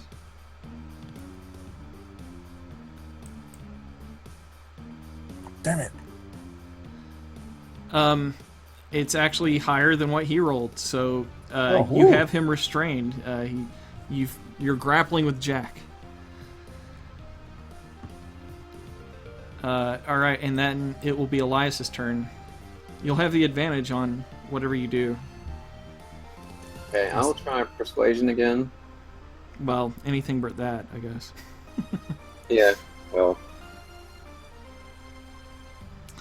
Oh, a 19. Excellent. He doesn't seem angry when you try to persuade him, but he doesn't seem anything, really. The lack of emotion is quite disturbing on his face. 1 second. Maybe we should find him.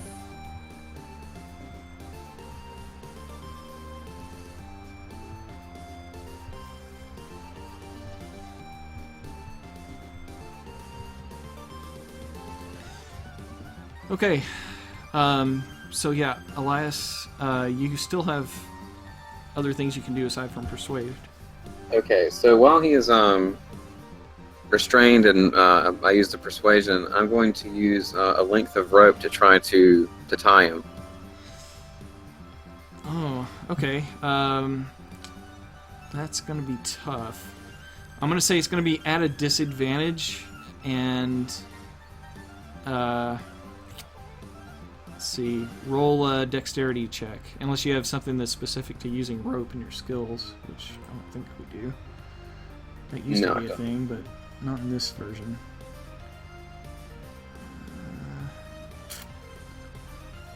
Yeah, I would just go with straight dexterity at a disadvantage.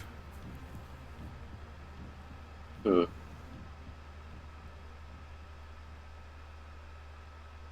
So how do I add disadvantage to the roll? There's a dis button right next to your modifiers. Like in the very bottom Left corner. Yeah. That's where you can add your own modifiers. You can hit the advantage, disadvantage, +2, -2, +5, -5. All of those are really useful. On the main character sheets page? No, in the No, on where your character sheet dice are on those. usually kept. Right in the chat box. Oh, I see. Okay. So -2, you said? No, it's just at a disadvantage. Hit the disadvantage button. Oh, okay. All right. And that's dex and not strength. Yes, using rope is a dexterous action. It's like not a strong thing to do. It's like Oh, the damn. skill of using your rope. That sucks, because my dex is not very good. Ooh. Yeah, Definitely not. definitely not. Good try, though. When you move out of the range, because you can't stay in the square that Alexandra's in. Let's see. He's restrained still, though. Well, he's grappled, yeah, but he can still like kick or something. You can still take Feisty. Yeah. Let me just double check on that. We'll use our handy dandy library and player's handbook manual, reference manual.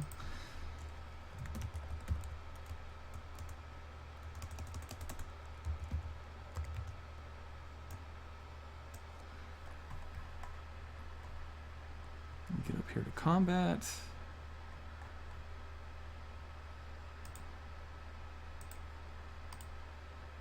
And let's see, grapple. Good old grapple. It's always been in D&D the one of the harder things to understand, but it's a lot simpler in this edition.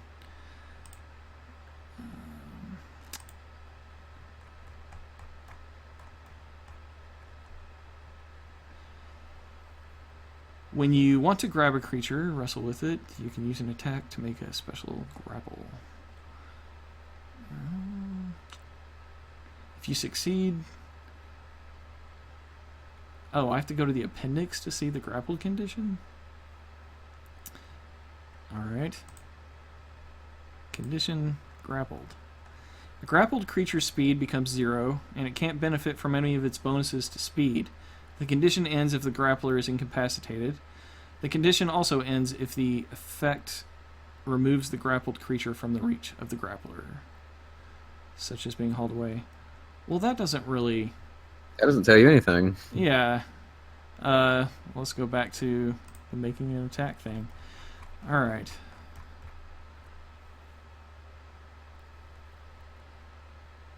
Is there like a better description of the condition itself, like what it means to be grappled then? Yeah. Under making an attack, there's a section on grappling. I'm reading it now.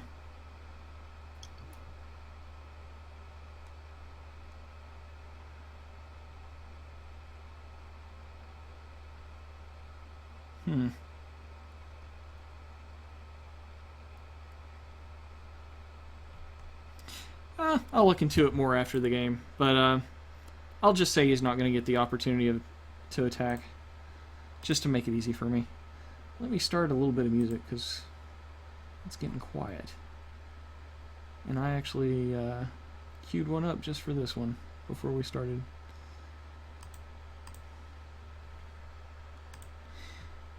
Okay, so next is Jack. Jack is going to try to escape. So, Mark, roll another strength check. Oh, this is the Doppelganger song. And he does. He breaks free. Cool. Jack is going to... Nah, he's not. Bring it. Come on. I was going to say he's going to jump down, but he doesn't really have a lot of hit points to be jumping down with. I think that's his action. He can't really move anywhere. So, Alexandra, it's your turn. Okay, well, physical attacks have failed, and so is diplomacy. I'm going to actually go into this library and see if there's a book sitting open somewhere that I can close that'll disrupt whatever power is over him. That was my next plan, to investigate the library. Yeah, you can't Alex, move through his space. Yeah, do you know? You try I can't grappling. move by them. I got a good dexterity, so I might be able to tie him up. My strength sucks, but I'll try. Well, he's not restrained anymore either. Right. Alright, I will grapple him, I guess. Alright, roll a strength check.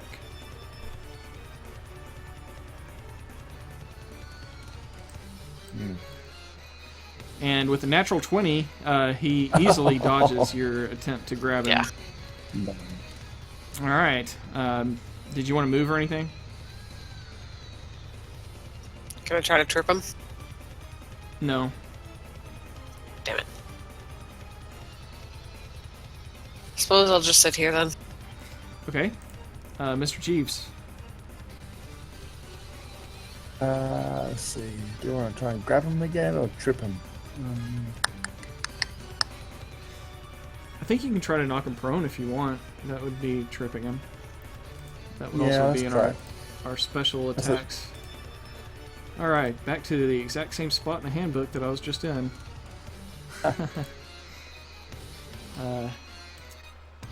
Which, by the way, there's a link to it if you wanted. Alright, Chapter 9, Combat and making an attack. Let's see.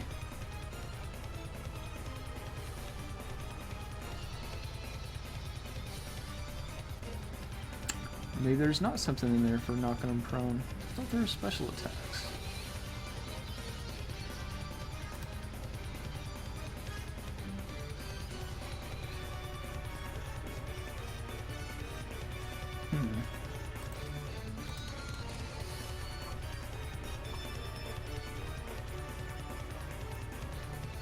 You know what? I'm just gonna get the old hardcover. Oh wait, Shine's cleaned everything. Where is it? Dude, I don't even know where the player's handbook is right now. What the heck? Okay, well, so much for that idea. I'm just gonna say, just like a grapple, it'd be your. Well, I don't know if you'd be able to use it. Google, help me. Wouldn't you say it wouldn't be dexterity? Quick 5e trip.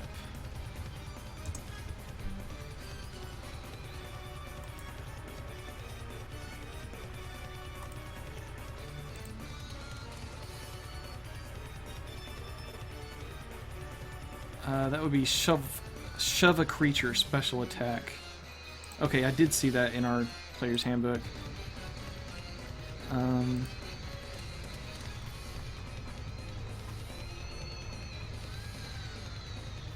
Using the attack action, you can make a special attack to shove a creature, either to knock it prone or push it away from you, so basically tripping it. The target of your shove must be, the right size and reach. Strength athletics check, contested by the target's strength athletics or dexterity acrobatics check. The target chooses the ability to use. Yeah, so you're gonna have to use your strength. So just roll a strength check, and I'll counter it with his dexterity. Wow. Oh, okay. Yes, you've effectively knocked him prone. Jack falls down. Any attacks will get advantage on him at this point. Alright, next up is Elias. Well, hang on a second. I think I can still do stuff. Hang on. A second. Yeah, you've got your basically extra action there with that rogue feature. No, I was using my TAMs. Your what? At third level, I have fast hands, which is a bonus action granted by a cunning action to make a dexterity sleight of hand check. Use your thieves' tools to disarm a trap, open a lock, or take the use an object item action. So my rope would be an object, right? Yeah, but tying someone up would be more like an attack, a full attack, instead of using an object. Using an object is like opening a door, pulling a lever, something like, grabbing an item, something like that. Jeeves, steal his weapons from him. There you go. That would be like a disarm attack. That would be something special. Not gonna happen. Not on this turn, anyway. Yeah. Alexandra knows how to do that, but you guys don't. Okay, I'm good. All right, Elias. Well, I was going to use a special spell, but now he's prone. That won't really help. I want to try to get around him to get in the library. Huh. Even when he's prone, he's still a threat, so I don't think he's going to let you get through his space. Well, I'm still going to try. Okay. Roll a dexterity check. And I think that we might have a skill that's applicable to this. Acrobatics. Roll an acrobatics check. Okay. Wow. Okay. Sure, you do it. Wow. Very unlike Elias, but all right. I didn't know you could do handsprings in plate mail. That's interesting. Elias vaults over the handrail and just launches himself past both Jeeves and Jack, landing on the other side.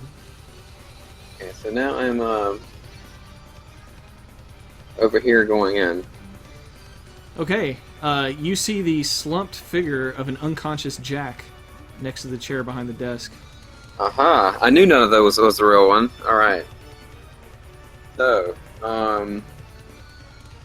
at this point, I'm just going to call back to my partners and tell them to go ahead and finish off the fake Jack. Okey-doke. This is all an illusion. This is not the real Jack. We can go ahead and take care of this demon in front of us.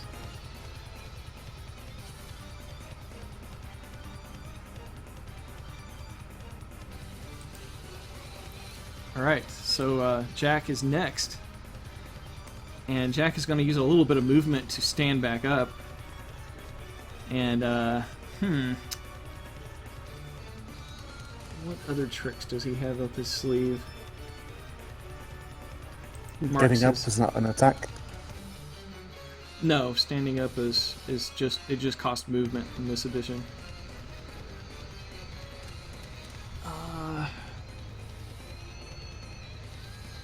Well, he's already used all his good stuff.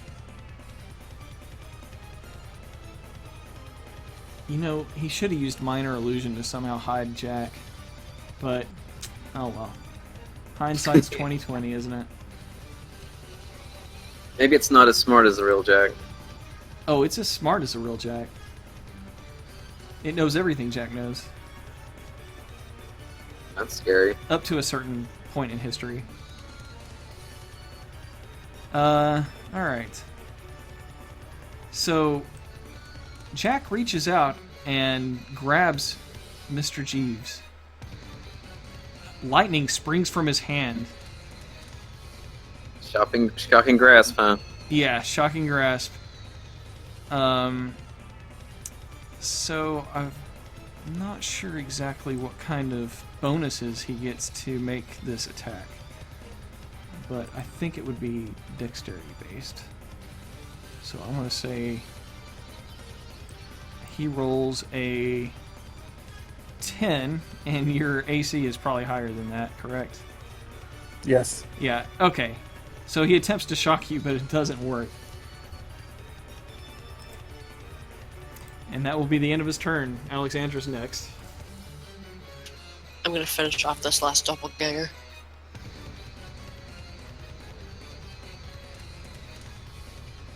That's a miss. And he's only been Why hit once can't so I far. use the rapier tonight? Damn it! He's a nimble guy. Alright. Well, he dodges your rapier's strike with his emotionless face. Mr. Jeeves, your turn.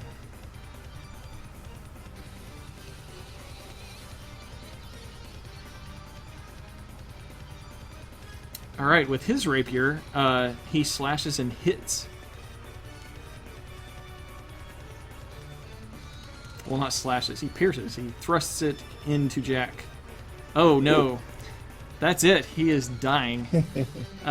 You see the image of your friend impaled on the rapier held by Mr. Jeeves.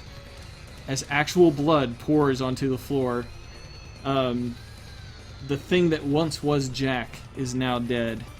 Its body melting away. Cool. Good job, guys. You killed Jack. Poor guy. Now the other Jack is way over here. Elias calls out to Jack, Friend, are you okay? He's unconscious. Wait, I got this. I'm going to slap him. Slap him hard. How hard do you want to slap him? Hard enough to wake his dumb ass up. Go ahead. Hold on, I gotta hold down my microphone while I do this. 1 second. Okay. Wake up, fool! You slap Jack really hard, and you can see blood pool around his body. It looks like he was previously injured and maybe bleeding out. My Elias, we may need you. Are you satisfied, Alexandra? Let me have it, this. I didn't hit him that hard. That wasn't me. Hey, you owed him one. All right. Let the record show it's been repaid. Yes, I did. All right. The So debt Elias, has been repaid. this should do him good. Okay, yes. Jack opens his eyes and begins to stand up, and he explains that he read the wrong passage in one of these books for demon summoning, No and kidding. had an unexpected visitor. He's really glad that you came to his aid. I'm not going to even try to make any kind of attempt to sound like Logan, so you're just gonna have to imagine him telling you this. Oh, hey, Mike, I used the wrong spell there. Can you take this one instead? Alright, yeah. Okay. So 12 instead of 10.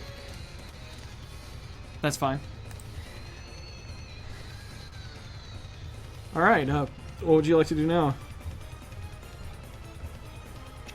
Well, we should probably go find Ismark or see if we can continue on with the town and finding out more information about this place.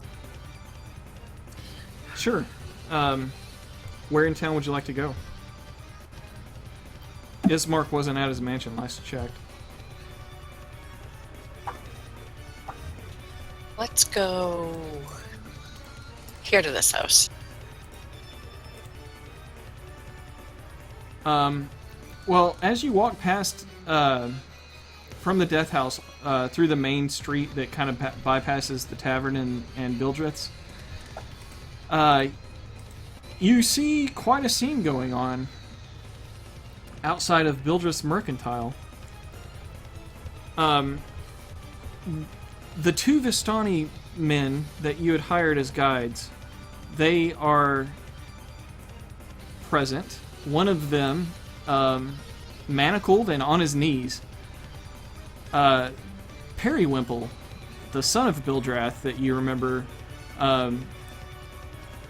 he is holding his side and blood's pouring through his where he's holding his side, so it's pouring through his fingers there.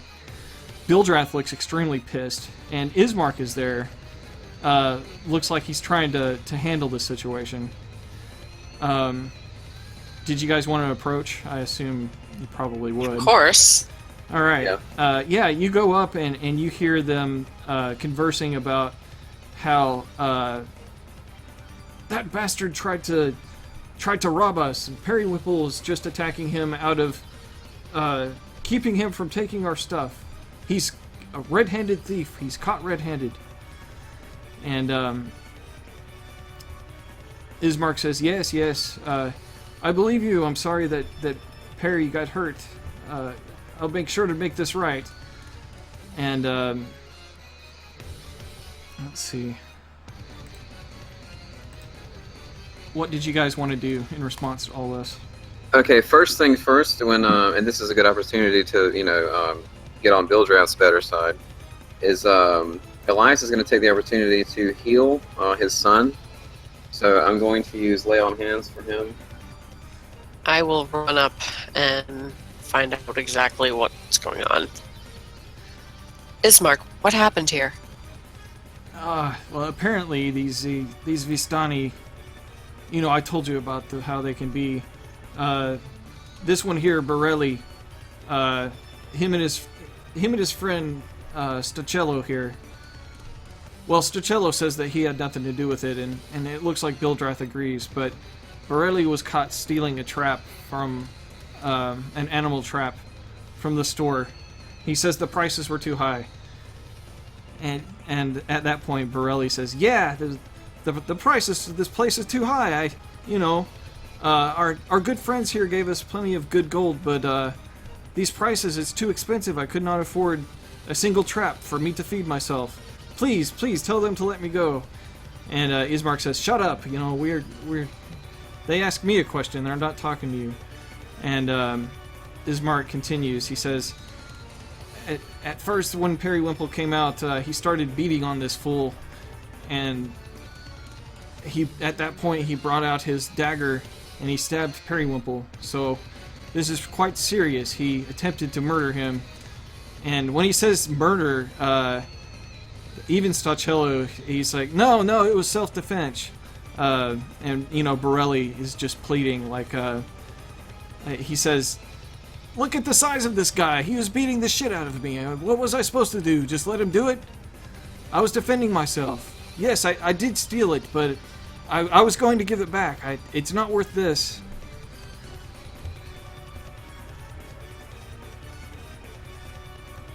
Ismark, we hired these men to escort us to the gypsy camp north of town. Is there any way that perhaps he could just be released into our custody instead of being imprisoned or worse, killed?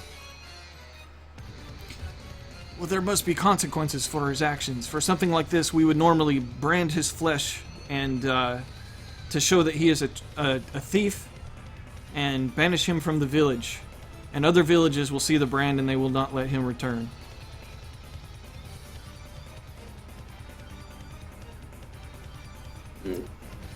Stochello says, "Look, we don't want any trouble. Whatever you decide, I'll agree with, but please, you must understand that branding that man this way, us Vistani are always on the outside of civilization, but you are killing us if you don't let us go into any towns. This is all just a misunderstanding, please."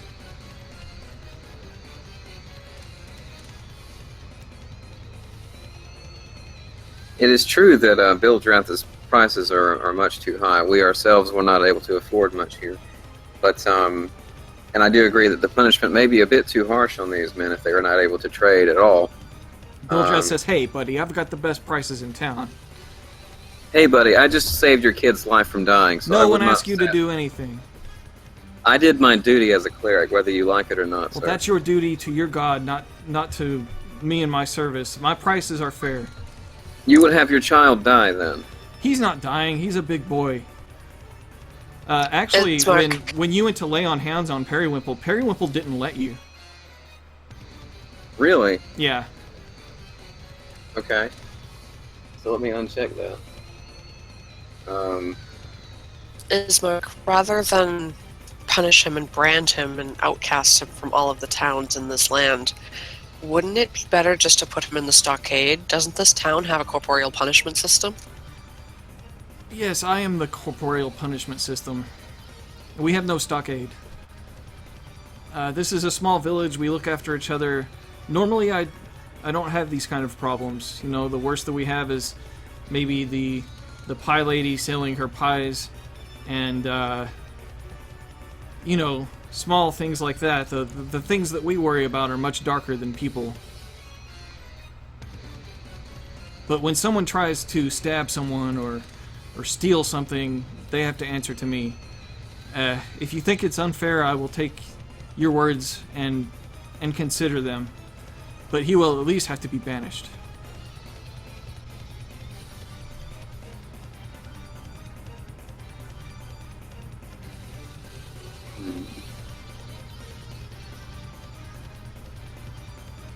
Is that agreeable, you Vistani fellows? Yes, please, just don't burn me. And Stochello again says, "Look, you are the law here. Whatever you wish, it will be right. He should not have done what he did. He will have to pay for this within his own family. The Vistani aren't without honor like you think we are."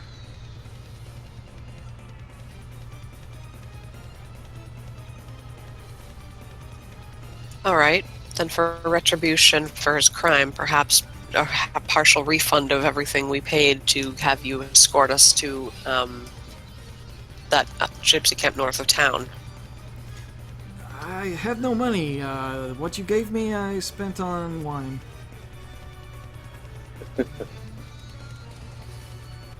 I figured as much. It was worth a try. Well, hey, it has been a few days, you know.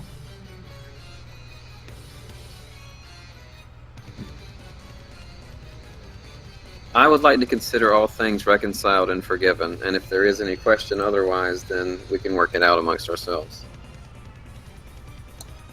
Ismark scratches his head and says, "Look, it's not like I like burning the letter T into some thief's neck. It's not how I like to spend my day, you know. So, just because you guys have been so helpful, I will allow him to leave but never return. Stacello, you may come back, but Borelli, you are no longer welcome in this village, and you will not be branded, but only because of these guests that we have that have helped us. So you owe them."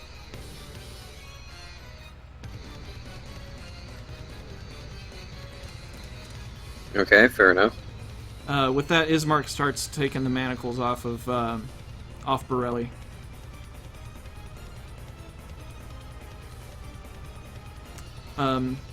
The three tavern owners, Alinka and her two friends, are watching from the entrance of the tavern, and you can kind of tell that it's just like them watching a car wreck. They just want to kind of see what happens.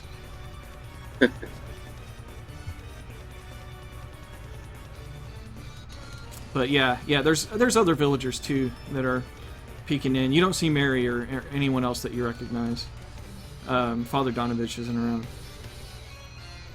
But it looks like it's pretty resolved, and Borelli says, "Okay, yeah, let's get out of here. Are you guys ready to go?" Out of character, I think we will be for the next session, but this one's probably almost over. Your mercy and wisdom are inspiring, Ismark. Well, the weight of all of the law enforcement here lands on me, so it's a burden that I am trying to get useful. I helped my father with most of this, but I could always look to him in the past for wisdom and guidance. It's only me now.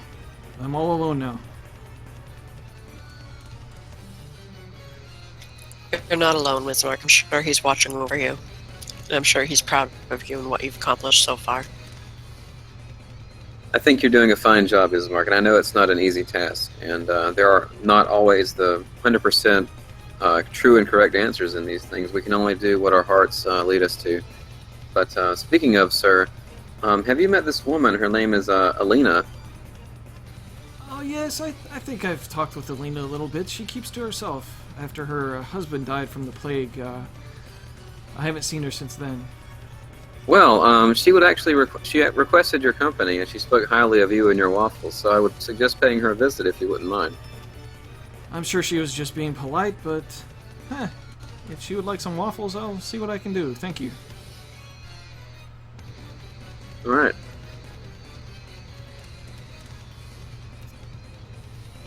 All right. There may be some batter pouring in his future. Some baby batter. Oh, God! Oh no! You just made it worse! Well, as long as people are feeling a little better in the village from something, you know. All right, Borelli is thanking you like he owes you your life. Jack remembers when he gave him the money. He saw. Well, actually, Elias, you fronted the money for them, and you remember their eyes got large as saucers. And when they saw, 5 gold each, that was a lot of money to these guys. Which, of course, they've spent since then. And it looks like they've had their fill of the village of Barovia and are eager to get out.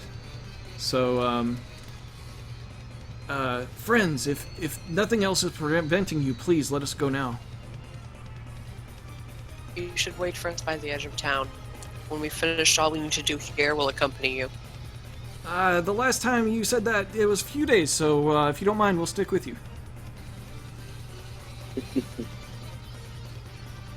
Perhaps Stacello adds, maybe Borelli will stay out of trouble better with a few extra friends around.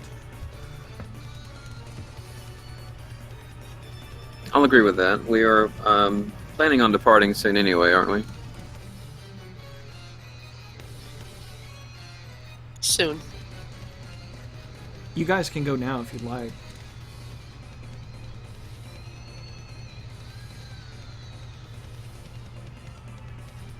Yeah. I mean, we don't have Logan now, but yeah, I don't see why not otherwise.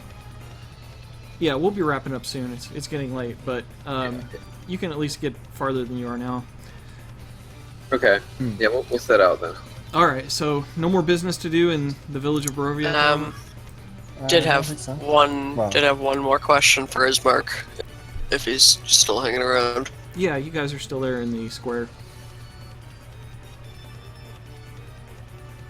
Go ahead. Ismark, before we leave, what can you tell us about Strahd? It seems as if his portrait is hanging in the death house, and it's changed a few times since we've cleared out some of the demons there.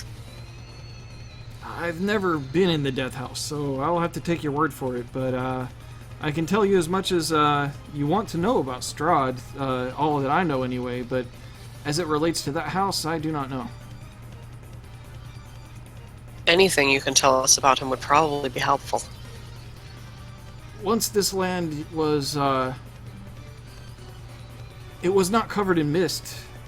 These were days far back, many generations, maybe even 400 years ago. His army came and swept into this valley and conquered the people here. He had driven his enemies here and slaughtered them. When the last of his enemies fell, then he built the castle that you see, and he points up. You can actually see the castle Ravenloft from here, sitting high on a cliff. He says he had the castle built, and then for some reason he was then mortal, but he became a vampire soon after. I do not know why, but ever since then the mists, when he became a vampire, the mists surrounded our lands, and we were cut off from the outside world. And when he says that, Borelli says, well, you guys were cut off from the outside world, and Stacello elbows him real hard to shut him up. Yes, anyway, it seems that maybe in the past, the Barovians, we may have deserved this somehow. Perhaps we did some grievous thing that damned us all to this place, but it is all due to Strahd. The name Barovia is, he named this land after his father. His father was a king. They were from a family that is far away. Interesting. But you said the mist trapped him here as well. Yes, no one has ever heard of Strahd leaving. Everyone believes that he is stuck here just as we are. And you kind of see Stacello putting his hand over Borelli's mouth. As if Borelli just can't stay out of trouble. Well, we take note and we'll be sure to question them later. Yeah, exactly. Well, hopefully, Ismark, we can lift this curse from this area if we possibly can. I do not believe it's possible, at least not in my lifetime. I mean, why would something change that's been this way for, what, around 300 or 400 years? Well, no one has successfully stood against Strahd, have they? We have visitors like you from outside lands. They get trapped here. They try. The only thing necessary for evil to triumph is for good men to do nothing.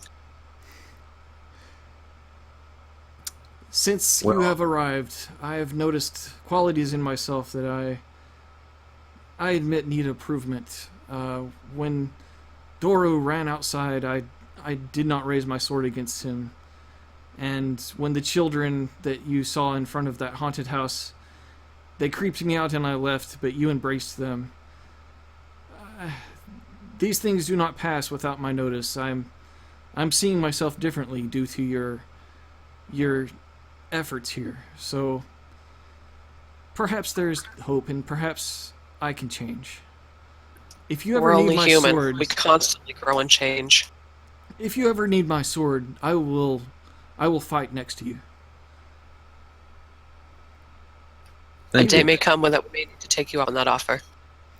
Even if you want to go into the castle, I would even follow you to strike at Strahd myself. Really? Well, we appreciate that. Thank you.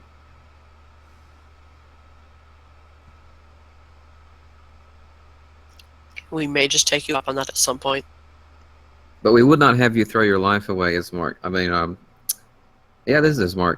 The town needs you as well, so we would hate for you to be absent from residing over this place.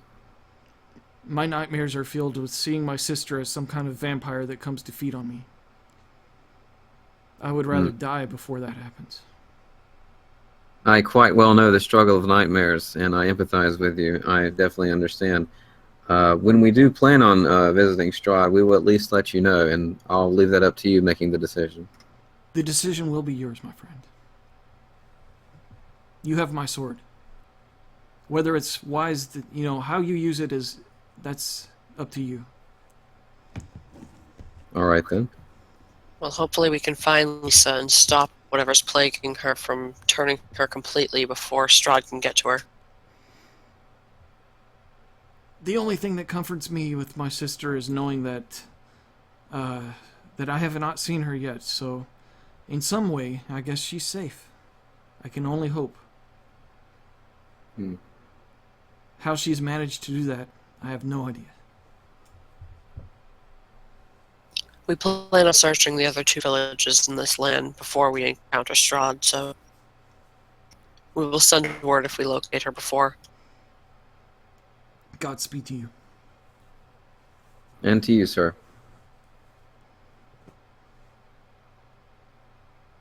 I suppose we should be on our way then, gentlemen. Indeed. All right. Is Mark still here? Yep, sir. Oh, hey. All right. That's Link in the shadows behind. Jeeves was just taking another nap. He's a tired butler. I'm busy looking for shinies. Yeah, no one like you were probably trying to pickpocket the vistani. Okay. Where's my good old party marker? There we go. Oh, there's a pool there. Yeah. All right. So you guys exit Barovia Village, and you cross a giant. Well, I wouldn't say giant. It's 50 feet wide, roughly. Looks pretty a big river. Yeah. At its widest, it looks about 50 feet wide. It looks like it could be anywhere from about 5 feet deep where you can see, and then deeper where you can't. There's an arching stone bridge that spans the river at a certain point where you cross. And you cross without anything. There's a crossroads, and when you get to the crossroads, an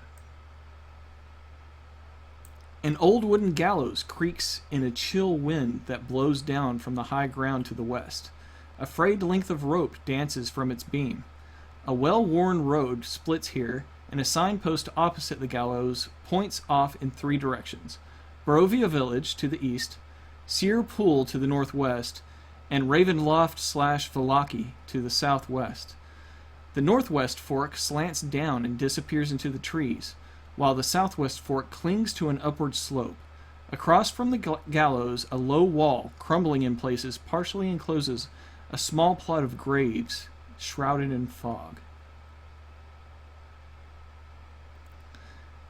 And you all kind of take a pause here, and Borelli says, "You guys, you've saved me. He would have branded my neck with that iron. I've seen it happen to people before, and it would have brought great shame upon us. I am forever in your debt. Thank you." I hope you have learned from it, my friend, to hopefully not to steal. But I understand that those prices are outrageous, but at the same time, it is definitely not the right thing to do. Stachello says, Borelli learns nothing. He will learn nothing from this. You must stay out of trouble, young one. And, yeah, that's all Stachello has to say as well. He has no faith in Borelli keeping control over himself. Yeah, well, that's how it is for some people. Well, who knows where the fortune teller resides? She is currently camped at the Seer Pool. She's not far away. Most of us Vistani, we travel all over the lands, and we don't settle. You'll find our tents here and there, and our wagons, but you will never find a Vistani house. We just feel if we stay too static in one area, it makes us sick. We physically feel sick if we stay in one place too long. Madame Eva is a great fortune teller, though, and she seems to stay in one place the most. You can mostly find her by the Seer Pool, so I'm confident that she'll be there when you arrive. We are not far away. If Barovians are trapped within this fog, how is it you Vistani are able to come and go as you please? Ah, yes, that is a good story. We can talk to you more about it at the encampment, but basically what happened was back when Strahd was still alive, they say that when he was fighting his war with the last of his enemies, he was gravely wounded, and the Vistani found him and took him back to his men in his camp. They healed his wounds, and for that, Strahd told them that they will always be allowed to pass freely in his lands, and that we shall always be welcome. It seems that when the curse came and he lost his true mortal life, this was something that he honored so greatly that it is extended to us as we can pass beyond the mists. Because you are friends, we will tell you a very, very important secret, but you must promise not to tell it. Can I have your word? Certainly. You have my word. Okay, some Vistani here are less trustworthy than others. Please don't judge us too harshly, though. If anyone ever tells you there's a way for you to get outside of the mist and you are not Vistani, they are lying to you.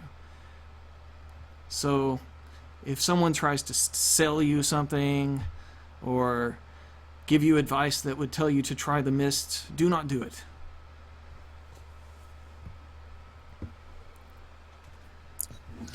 I wonder if perhaps that woman uses some of the mist in her pies.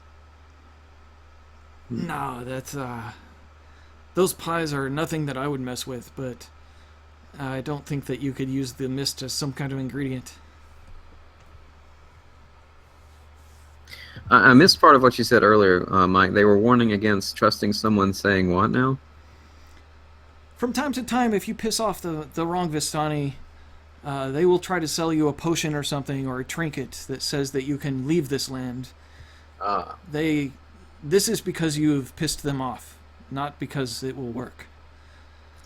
We're not But you from must not this land, say though. that you knew this from me. What's curious is that, Strahd was able to grant your people passage to and from these lands. That was within his power, but he himself is not able to come and go as he wants? When he made this oath, it was in his mortal life. This was before the curse had come. He's bound to the curse. The oath predates the curse. I see. Okay. Well, thank you for this information. It has been quite helpful. Even though the curse allows us to pass, the wolves here and other things, we have no problems. Hiring us to take you is very smart and wise, because you will have no problems getting to where you need to go. We Vistani are not bothered in these lands. We come and go as we please. It is a refuge for us. We can retreat from other lands here if we ever need to get away. How often do you make the travels back and forth from the villages? We have stayed here for a long time. We travel from village to village and have our fun. The Vistani life is very free. And none of you have come across Ismark's missing sister, Lisa? We do not know who you speak. She looks like Alexandra here, except taller and perhaps a more sullen expression. I think I would remember a lady looking such as she.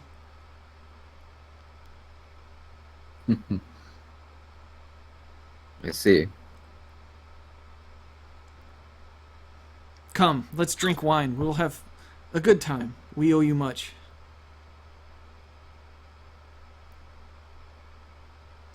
Shall we Okay. make camp here? Well, we probably have time to follow them up to the pool. Yeah, you've only been traveling about 3 miles. All right.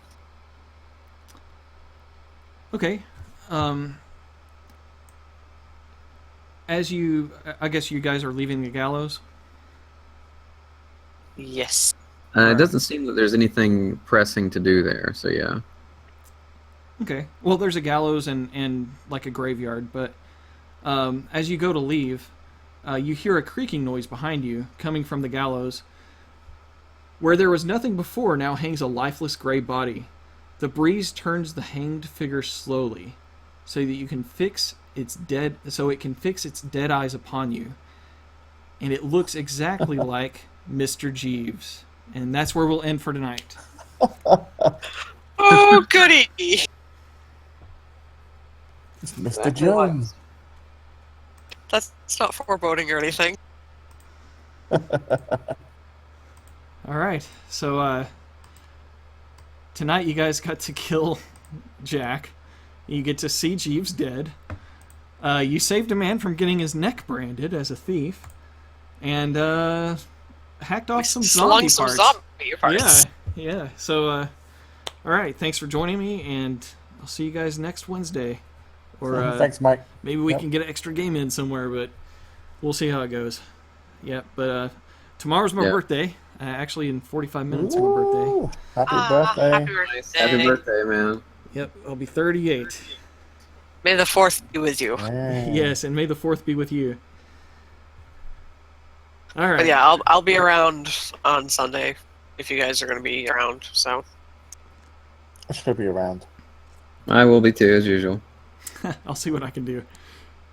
All right. I'll record. Or this has been recorded, so I'll upload it for Logan to catch up with us.